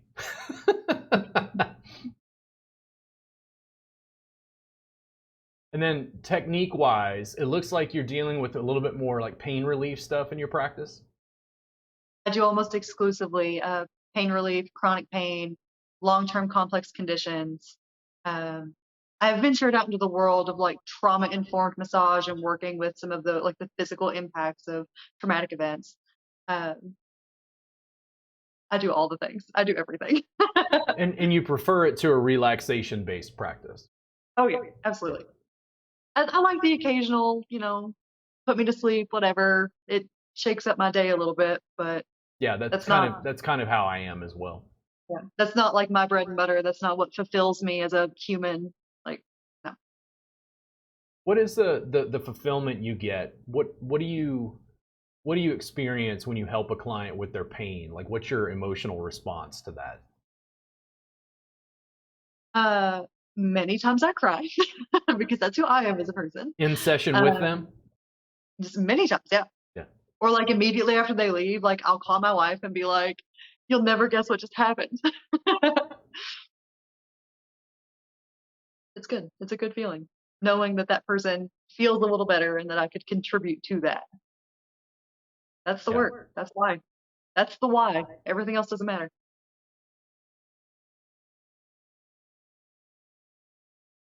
I mean, if you've got that foundation and you can build on it from a business and marketing sense, those are the clients that need to write reviews for you. Those are the clients that generally do. Yeah. My reviews are actually great. And many of my clients, it's not there. I mean, everyone does the, you know, oh man, Jordan was great. She's amazing. Like, whatever, like, fine. But like the real, what I find is that when people come to me saying that, you know, I saw your Google reviews, they didn't see that the however many like 5-star reviews, you know, like that said you were amazing and professional. Like they say, I saw this person's review Yep. that said, you know, I have one person who wrote like a paragraph long review. She is super active. She has a job where she sits in the car a lot. She is stuck at her like in this a lot. She has a lot of complex issues kind of going on in her both physical body and in her life. And she talks a lot about how, you know, getting to the point that we're at now and how that helps her in her life. That's the review that people most frequently cite when they come and say, this is why I'm here. Digital word of mouth. Digital word of mouth.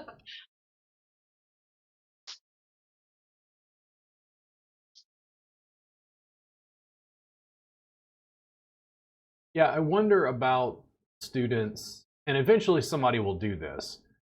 Eventually somebody will just have like a dedicated tripod, grab every client's phone and just like Facebook Live from their client's Facebook account. Yeah. Because all of that client's friends and family who follow them on Facebook is going to see that. Hopefully you're tagging your business or whatever. Everyone. Yeah. And it's just like a 10-minute clip or a 15-minute clip or whatever it is. You get craftier at it as you do it. It's like doing film on top of the art. It's not just doing the art. It's like putting a camera on the art. And you get better at lighting and camera angles and all that other stuff. And you can do it in a way that's very casual.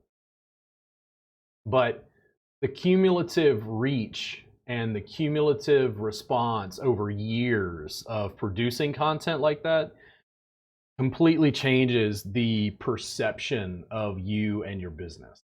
Right. Like, I'm like, do you just want to be an average massage therapist or do you want to be a boss babe? Ooh. Jordan is a boss babe. Ooh. I was a boss babe before boss babe was a thing. Like, look, I hate the whole boss babe culture because of the culture that is established with that. That's a whole different story. Yeah. I work hard. I do my job. That's the thing. Yeah. It's, well, let's put it this way. I knew I had a challenge when I looked at what I was teaching and trying to create for clients. I knew I had a challenge, but the saving grace was video. I don't think my business would be anything if I had not embraced internet technology and social media. Right. It was really a matter of like, Robert, but you're not like very physically attractive, and your personality, and you talk a lot, and you know, like, it was like, well, okay. I mean, I'm not for everybody, but like, who are the people that want to work with me? So just put yourself on camera and let them choose. Robert Gardner Wellness. I had somebody recently on my YouTube channel. They're like, I'm unsubscribing from your channel because there's all these poker videos. This has nothing to do with wellness. And I go, my name is Robert. Can I get it over here? Robert Gardner Wellness. 2/3 of the business is me, bro. Like, your definition of wellness is different. Poker is how I deal with life.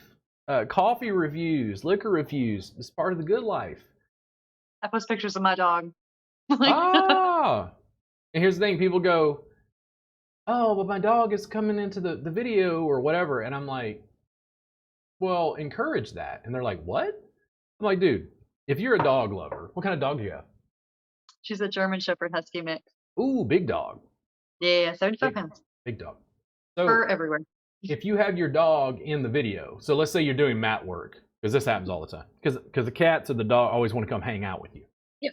If the dog just comes and like lays down on the mat, and the dog it's not at the forefront, it's not at the focal point, but the dog is in the background, people have a totally different emotional response to being like, oh, Jordan loves dogs like I love dogs.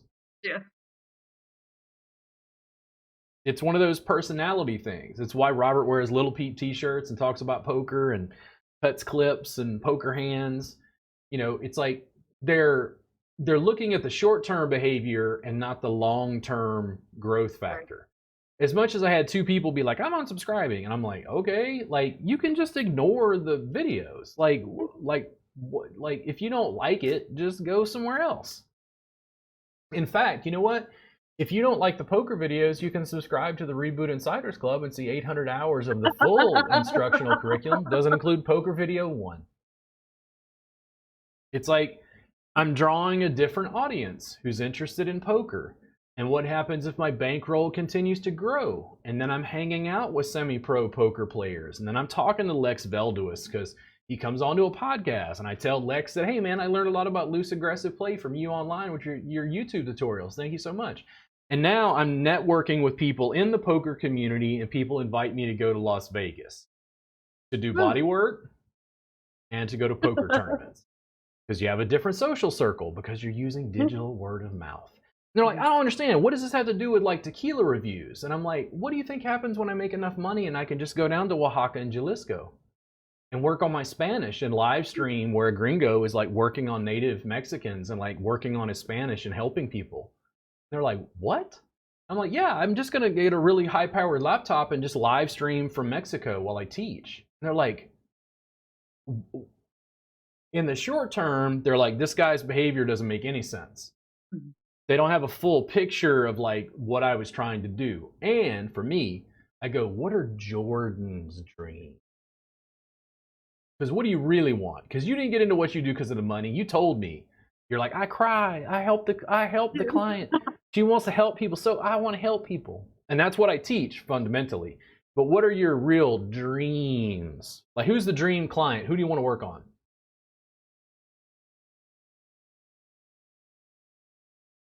Man, I have one client in mind, and obviously I can't tell you her name, but that person. Why? Her. Why can't you tell me her name?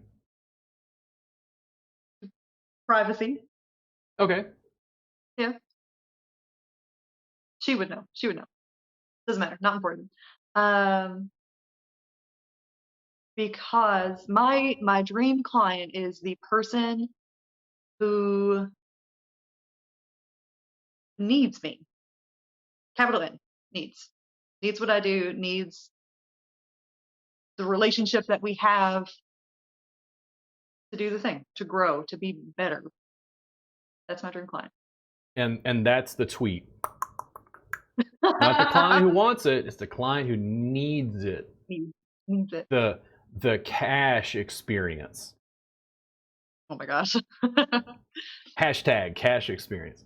So I would do stuff like this. Like years ago, Robert Plant was in town, and I never had him as a client, but I would like write a tweet and go, Mr. Plant, you have not had a session with me yet, but I will work on you, kind sir. Contact me. I would feel free to give you a session, because he was on Twitter. And you can write a message like that, not a DM, but like just on your wall, you know. Twitter. And like he'll get a tag, right? I took a screenshot of something Ice-T did. I love Ice-T's Twitter feed. Ice-T didn't take no shit. Let's put it that way. And Ice-T was just laid back. He had glasses on, like in a private jet or something. And he's like, "This is me thinking about my haters." And I screenshot that and put it on my Instagram and tagged Ice-T. And then like 15 minutes later, Ice-T liked my Instagram post. And I was like, yeah. Because if I had to choose, those are some of the clients I would like to work on. And when you have those dreams, that thing that gets you excited, I think those are good. And I think those should be encouraged and supported. And then if it's not just the clients that you work on, Do you want to stay in Kentucky, or where do you want to live? I, as much as I almost kind of hate it, I will probably live here the rest of my life. I, Why do you hate it? despite, mostly because some of the people, and like that is a controversial opinion for some, but whatever. I am a gay woman that lives in the middle of Kentucky, in the middle of a red county. Like there are two to three blue counties in the whole state. Yeah, It's not easy necessarily to live here. On top of the fact that like I'm a huge weirdo. I don't fit in with anyone here. yeah, But, yeah. and you're not gonna like this answer, but like the energy here is just so good. Oh, no, no. I'll talk energy all day. And when you Okay. use energy in that context, that's got a different signature to me. Sure, sure. So, But Kentucky is home. This is where my roots are. This is yeah. where. And like, I grew up in Louisiana, and I love Louisiana, have problems with it. I live in Austin now. I love Austin and have problems with it. Where would you, That's the thing. if you could choose, and I mean global, I don't mean just like United States, where would you Oh, awesome. choose to live? Also, that's the thing. We choose to live here. Okay. Um, yeah, absolutely. We talked about moving out of state, and it's just out of state in the context of like broad. Like if we could go anywhere, where would we go? My wife is the opposite. I don't know that my wife would want to live here. She stays Yeah. for me. Um, but no, like my roots are here. So we talked about clients, we talked about where you live, then income level. How much money do you want to make a year? All of it. You sound like me. All of it. You're like, there's no end? Like there's There's no cap. I'm not over here like a million. No, like if I can make it in a way that is sustainable with my other not, work life goals, then yeah, I want to do that. Yeah. Yeah. Is there a benchmark for you? I'm not going to ask you what your income is right now, but is there a benchmark for you of where you feel like you've made it? And what is that amount?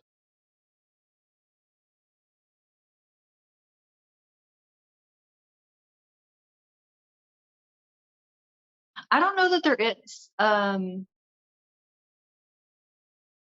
because I don't want to or like to think about my life in like money.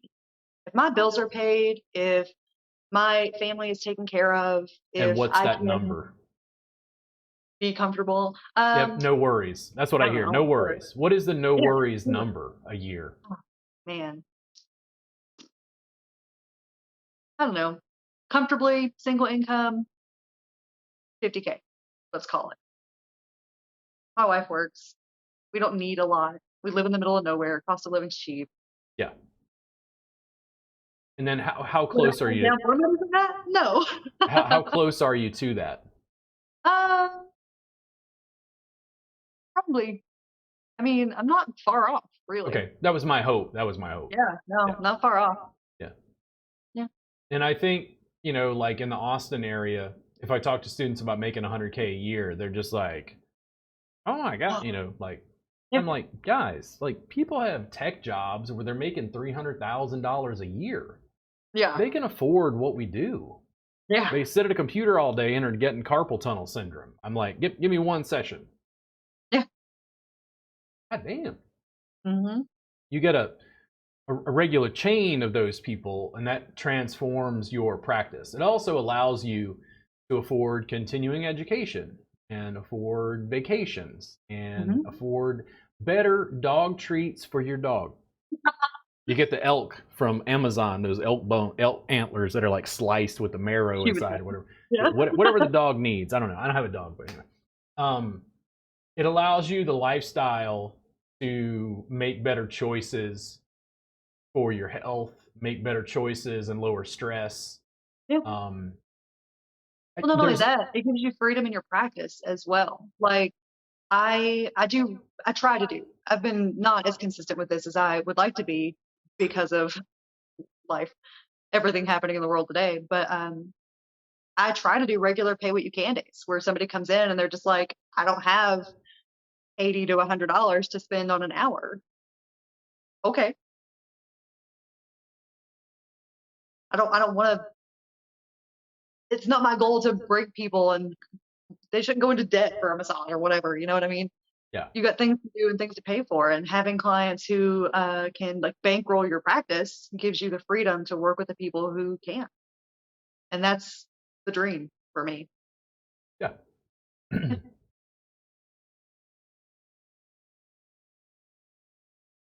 I continue with students and with clients. You have a fairly successful business, but I go back to kind of like brass tacks. And I always go back to the relationship with the students, with the clients. And occasionally, like, I'll stop a client, especially if they're somebody I see regularly. And now that we're coming out of COVID, I'll stop the client and go, listen, hey, I just wanted you to know, listen, I really appreciate the fact that you continued working with me through COVID and we managed, to keep each other safe and that sort of thing. But I just want you to know that I really appreciate, working with you, the sessions we have, and the income that's allowed me to maintain my business. Something brief. When you focus on the relationship, the connection with the clients and students, it's hard to think about the monetization, the money that comes from that connection. Because the students and the clients could care or could tell that it was more because I cared about them than it was about extracting as much revenue as I could from their wallet. Where's your credit card? Extracting as much revenue as I could. Those things go a long way. Yeah. I think that's the backbone of my business personally. Like it's not the money, and to some degree it's not even the work. It's the relationships that you build with people. The rest of it is secondary to some degree. If I would call it like modality wise, do you have any, you joined the subscribers group, do you have any inkling of where you want your practice to go?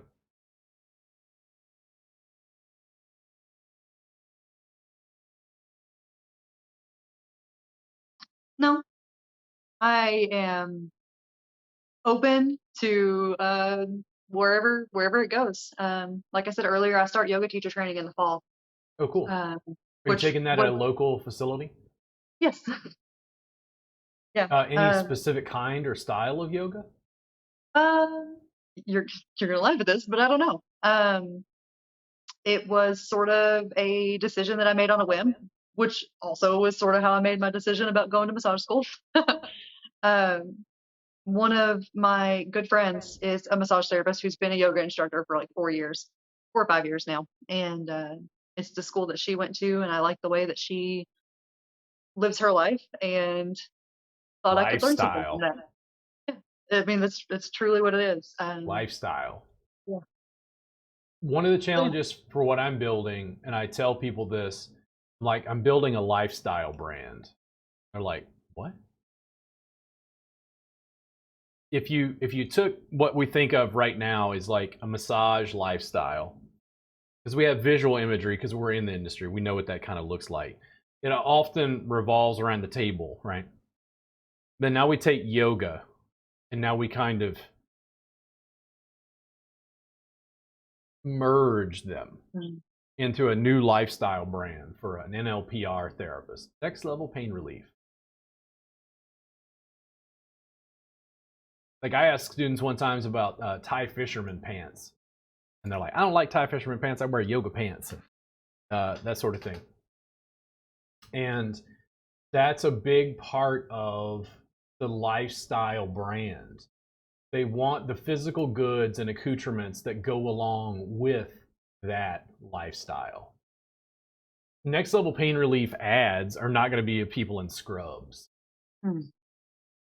Even though the scrubs yell medical, it's like too stuffy for my brand. If I had,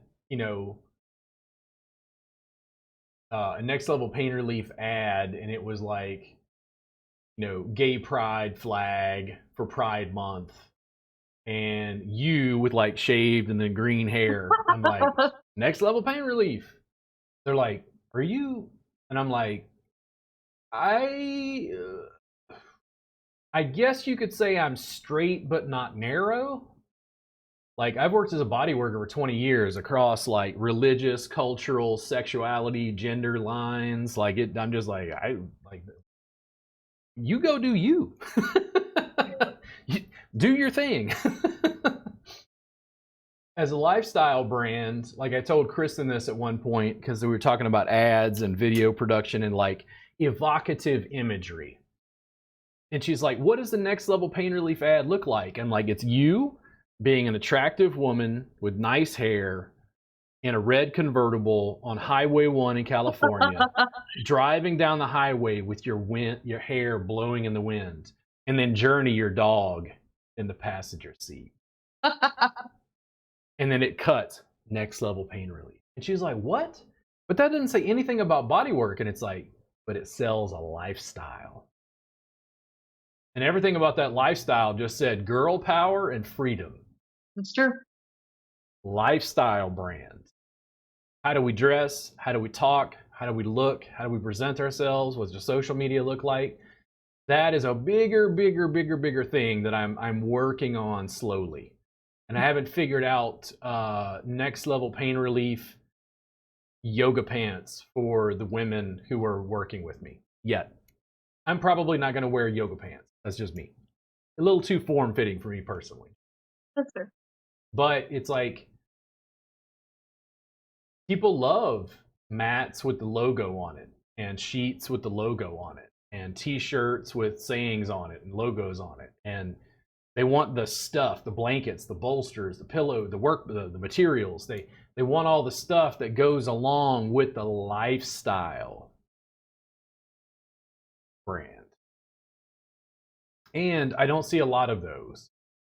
I don't see that in other educators in their marketing necessarily.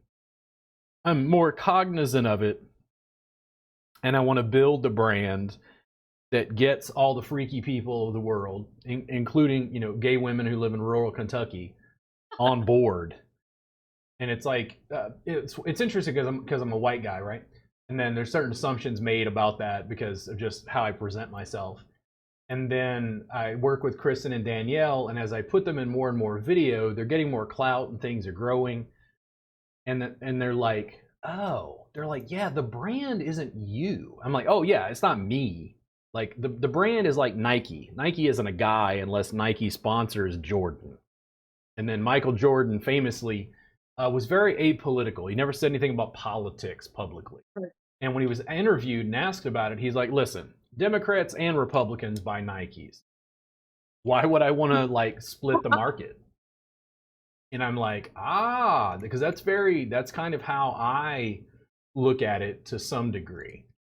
It's like, business. Like the business isn't me. And I would tell Kristen and Danielle, like the reason we make so much video, the reason I'm doing this podcast with you, is I'm trying to make the brand feminized and weaponized. Because you're making a video and people can't deny it. When they see your success, Kristen's success, Danielle's success, Jennifer's success, Beth's success, Michelle's success, again and again and again and again, in video, it starts to become the reality. When it's just me, it's just an outlier. He's just that grumpy, we don't like him. He's a grumpy guy. And for a while... Some white guy doing the thing. Say it again? Just some white guy doing the thing. Doing a thing. Yeah, and there's all kinds of assumptions, made about that, and that's fine. It's just how people are. But I'm very cognizant about and purposeful in getting students to make video content, and they're sometimes like confused as to why. So like the apprenticeship I'm about to do, I'm working with the students to help them with some video production where essentially, Jordan, if you apprentice with me online, I work with you in this live stream once a month we do, and I keep working with you monthly. And then over time, as you shoot video, you give me video clips and I'm going to do some editing and make video for you and give it to you polished and edited and voiced over and, this sort of stuff. And it's like the students don't see it yet, but what happens when you got 10 students who've done that? Mm-hmm. Who now have a voiced over video for their website. Hey, I'm Jordan Cash. If you're a client in chronic pain and you really want relief from a therapist who cares deeply about you and the process of healing, I would love to work with you. And it might be 30 seconds, but the imagery is of whatever you're doing in your practice. Like that's the language, but the visual aspect is like you working on clients and it's flipping from client to client, whatever. That video is immense when somebody hits your website and watches that for 30 seconds. Right. It completely changes their perspective of what you do. I was doing tequila reviews and I was thinking about evocative. Like, I don't know if you know much about tequila making, but they take the piña, which is from the agave, and they slice off the outside and they roast it in these ovens and they shred it up and, you know, all this stuff. And they were going through all, like, showing the hillside and where the agave are growing in this video. And I had such a positive emotional response to the tequila because they were showing me that in video. Mm-hmm. The process. It changes like public perception. Yeah. And then for me, because I say that next level pain relief isn't me, it's like the more I show students doing the stuff and winning and doing the stuff and winning and doing the stuff and winning, they're like, I want to be like Jordan. And I'm like, yes. Oh my God, I've arrived. They finally understand like the lifestyle brand I was trying to build, which isn't like a finger to the mainstream massage industry. It's just creating an alternative. Could we have practices that were better for the public, that were better for social justice, that were better for our local economies, including our own pocketbooks, but those of our clients? Could we manifest things in a way that like improved the situation? Could we create like a better industry, so to speak? Like, could we take what we were doing as massage and like improve it, essentially is what I'm saying. And for a lot of people, I think they think, it's like, no, but it's massage. Like, massage is already great. And it's like, yeah, of course it's great. But like, could we improve it in various ways? And I think that's debatable. A lot of students across the country, they can't go get a session. One of the things you'll see as you continue to be subscribed is people will come in and ask, do you know someone in XYZ location who does what Robert is teaching? Yeah. We have 500 subscribers. 500 subscribers, if you've got 50 states, means we have 10 students on average in any given state. And how many of those people are doing the full expression of what I teach? Right. I'm saying? Right. Disagreeing with you. And then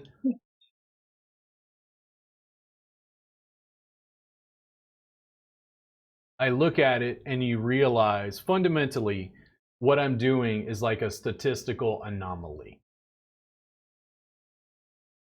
People in Austin who are massage therapists don't come in and get sessions with me. Now, I can speculate as to why, but most students who live in other places are complaining because they can't come get a session. You talk about like the social good. I mean, I'm hearing, so I connect with you deeply on some of these levels, by the way. I don't know if you realize this or not, but do you know much about the Thai Massage Jam? No. So the Thai Massage Jam was an event I started years ago. I say started, but basically I wandered into something that became the Thai Massage Jam. I fostered it, nurtured it. There was no facility in town to do mat-based work. They didn't allow it. So I created the Thai Massage Jam so students could take a class and then come and continue working with me essentially for free. I ran the Thai Massage Jam for 4 to 5 hours once a week for 8 years in Austin. It was nearly free. Wow. I think at most we did like donation. It was like $5 or something. Massage therapists could come in for 3 to 5 hours a week and work with me for free. I work on you, you work on me, I teach you, you ask questions, we keep going. Massage therapists on the whole did not support the event. They wanted a CE class, and I was like $500. Like, I know, but I want CE credit. I'm like, but you can just learn it for free. It was my gift to like the local community. I think one of the things that the therapist did not like is I was teaching the public. It was like couples massage on steroids. Frank and June would come in and they'd ask me to work on him, and I'd work on Frank for a minute, and then say, June, let me show you how to do this, and then I'd have June work on Frank, and like work with both of them. So it's sort of like publicly, clothes on mats, on a floor, all public. It's like couples massage on steroids. Massage therapist, I think what happened, and I talked about that thing about status and prestige. Massage therapists didn't want to work with the public as if the public was on their level. They wanted a CE class where they were the unique, special people who had a license for this special secret information.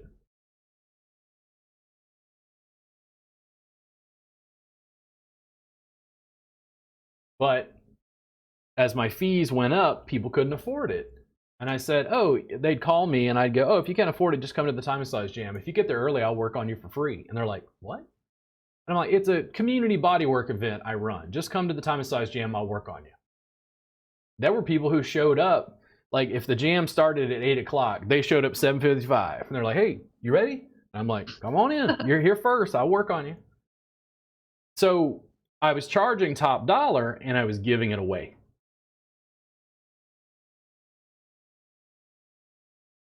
How do you do both?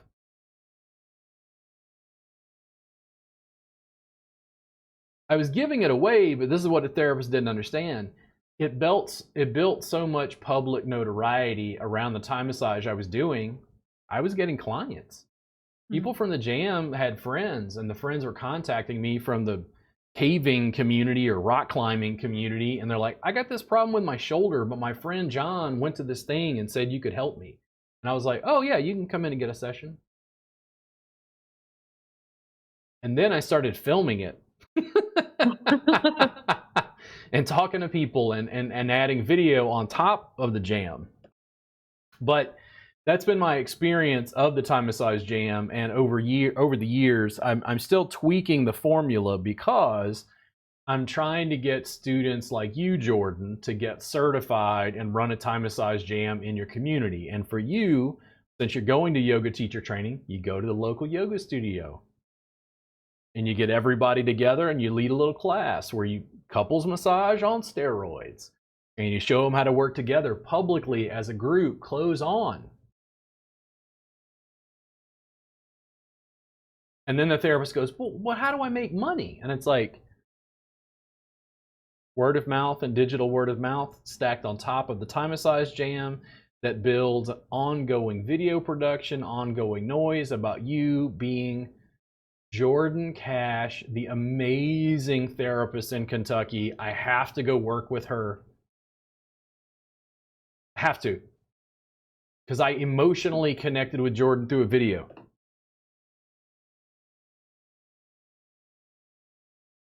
I mean, the subscription service is $7 a month. People are like, you can't do that. You got to sell high priced, high ticket. I'm like, no. We'll do this too. This is done with you. This is do it yourself. This is DWI, done with you. This is DIY, do it yourself. $7 a month subscription.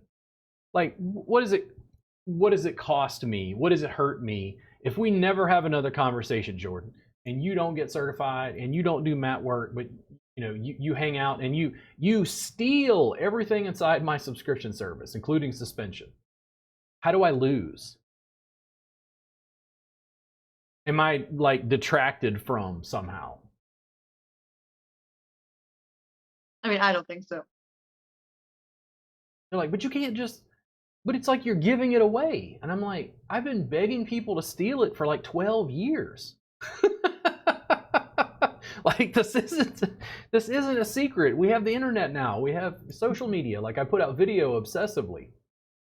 Nothing is secret. Yeah. I mean, you have a couples massage class, and I think this makes sense to therapists. Having a couples massage class, they understand, oh, the people, you teach them a little bit and they work on each other, but then they're going to want to come see you for a full session. It's like, yeah, they're never going to be as good as we are. Like, we're professionals. We have way more training and practice at it. We've refined and nurtured the art. Yeah. But it's a good community builder, and it draws in people who want you to lead them and you to work with them. You know, when we weren't filming the Time of Size Jam, I was playing like a crazy roster of music. It'd be like Beatles, you know, like we're playing Sgt. Pepper's and all working on each other publicly. Yeah. When massage therapists walked into that, they're just like, dude, I don't even know what's going on. This is madness. Because it doesn't look like massage school, like it's clothed and everybody's on mats. And remember what I said about status and prestige? Nobody could really tell who was licensed and who wasn't. I was given that experience in massage school to some degree. The way that my massage school was set up was that we did all of like the fundamental work and anatomy, physiology, pathology, kinesiology, all the ologies. We did all of our like gatekeeping, like stuff to get to like clinics. And once we got through all of like the fundamentals and we had some like practice under our belts, we did actual CE classes with actual real life professionals that my massage school hosted. And I think that was a very valuable part of my massage school experience, getting to go in and be an equal with these other really wonderful like professionals, you know. And at no point did I ever feel like less than. And so I think it's really interesting that that's sort of built in there. I'm making assumptions. I'm making assumptions, but when I go to other cities and states, people always go like, "Oh man, I wish we had a Time Massage Jam." And then here in Austin, it was mostly kind of ignored. Like, Yeah. It was weird to me because fundamentally there was no. I mean, it wasn't as structured, but it's like you could just ask me whatever question and I answered. Like, it was no big deal. So, well, listen. I really enjoyed our chat. It was amazing to connect with you. If you have any issues in the future or need some help with something, you're a subscriber, just write in the Facebook group. Feel free to go in and whack hornets' nests. I like when other people do the stirring for me. You're welcome. I have arrived. Here we are. And if you ever have any problems with the subscription or anything else, just let me know. Every 6 months, you'll get access to a new CE class, and probably before the end of the year, I'm hoping maybe sometime in July, I'm going to start the certification track. I'm probably going to do the class live, and then like charge people like a certification fee if they're going to go through and do some private stuff, because I got to give them a test at the end to be able to judge if they've learned it. So all of that stuff is coming up, and I'll put information about it inside the Reboot Insiders Club. Excellent. I look forward to the inevitable certification I'm going to have. So. Well, cool. Yeah, and if anything comes up and you need some help with something, just feel free to reach out. Thank you guys so much for tuning in to the Robert Gardner Wellness Podcast. This might be a new record, 2 hours, 15 minutes, something like that. We'll talk again soon, and thank you so much for joining me today, Jordan. Thank you for the people at home watching this and listening. Appreciate you much, and I'll talk to you guys very, very soon.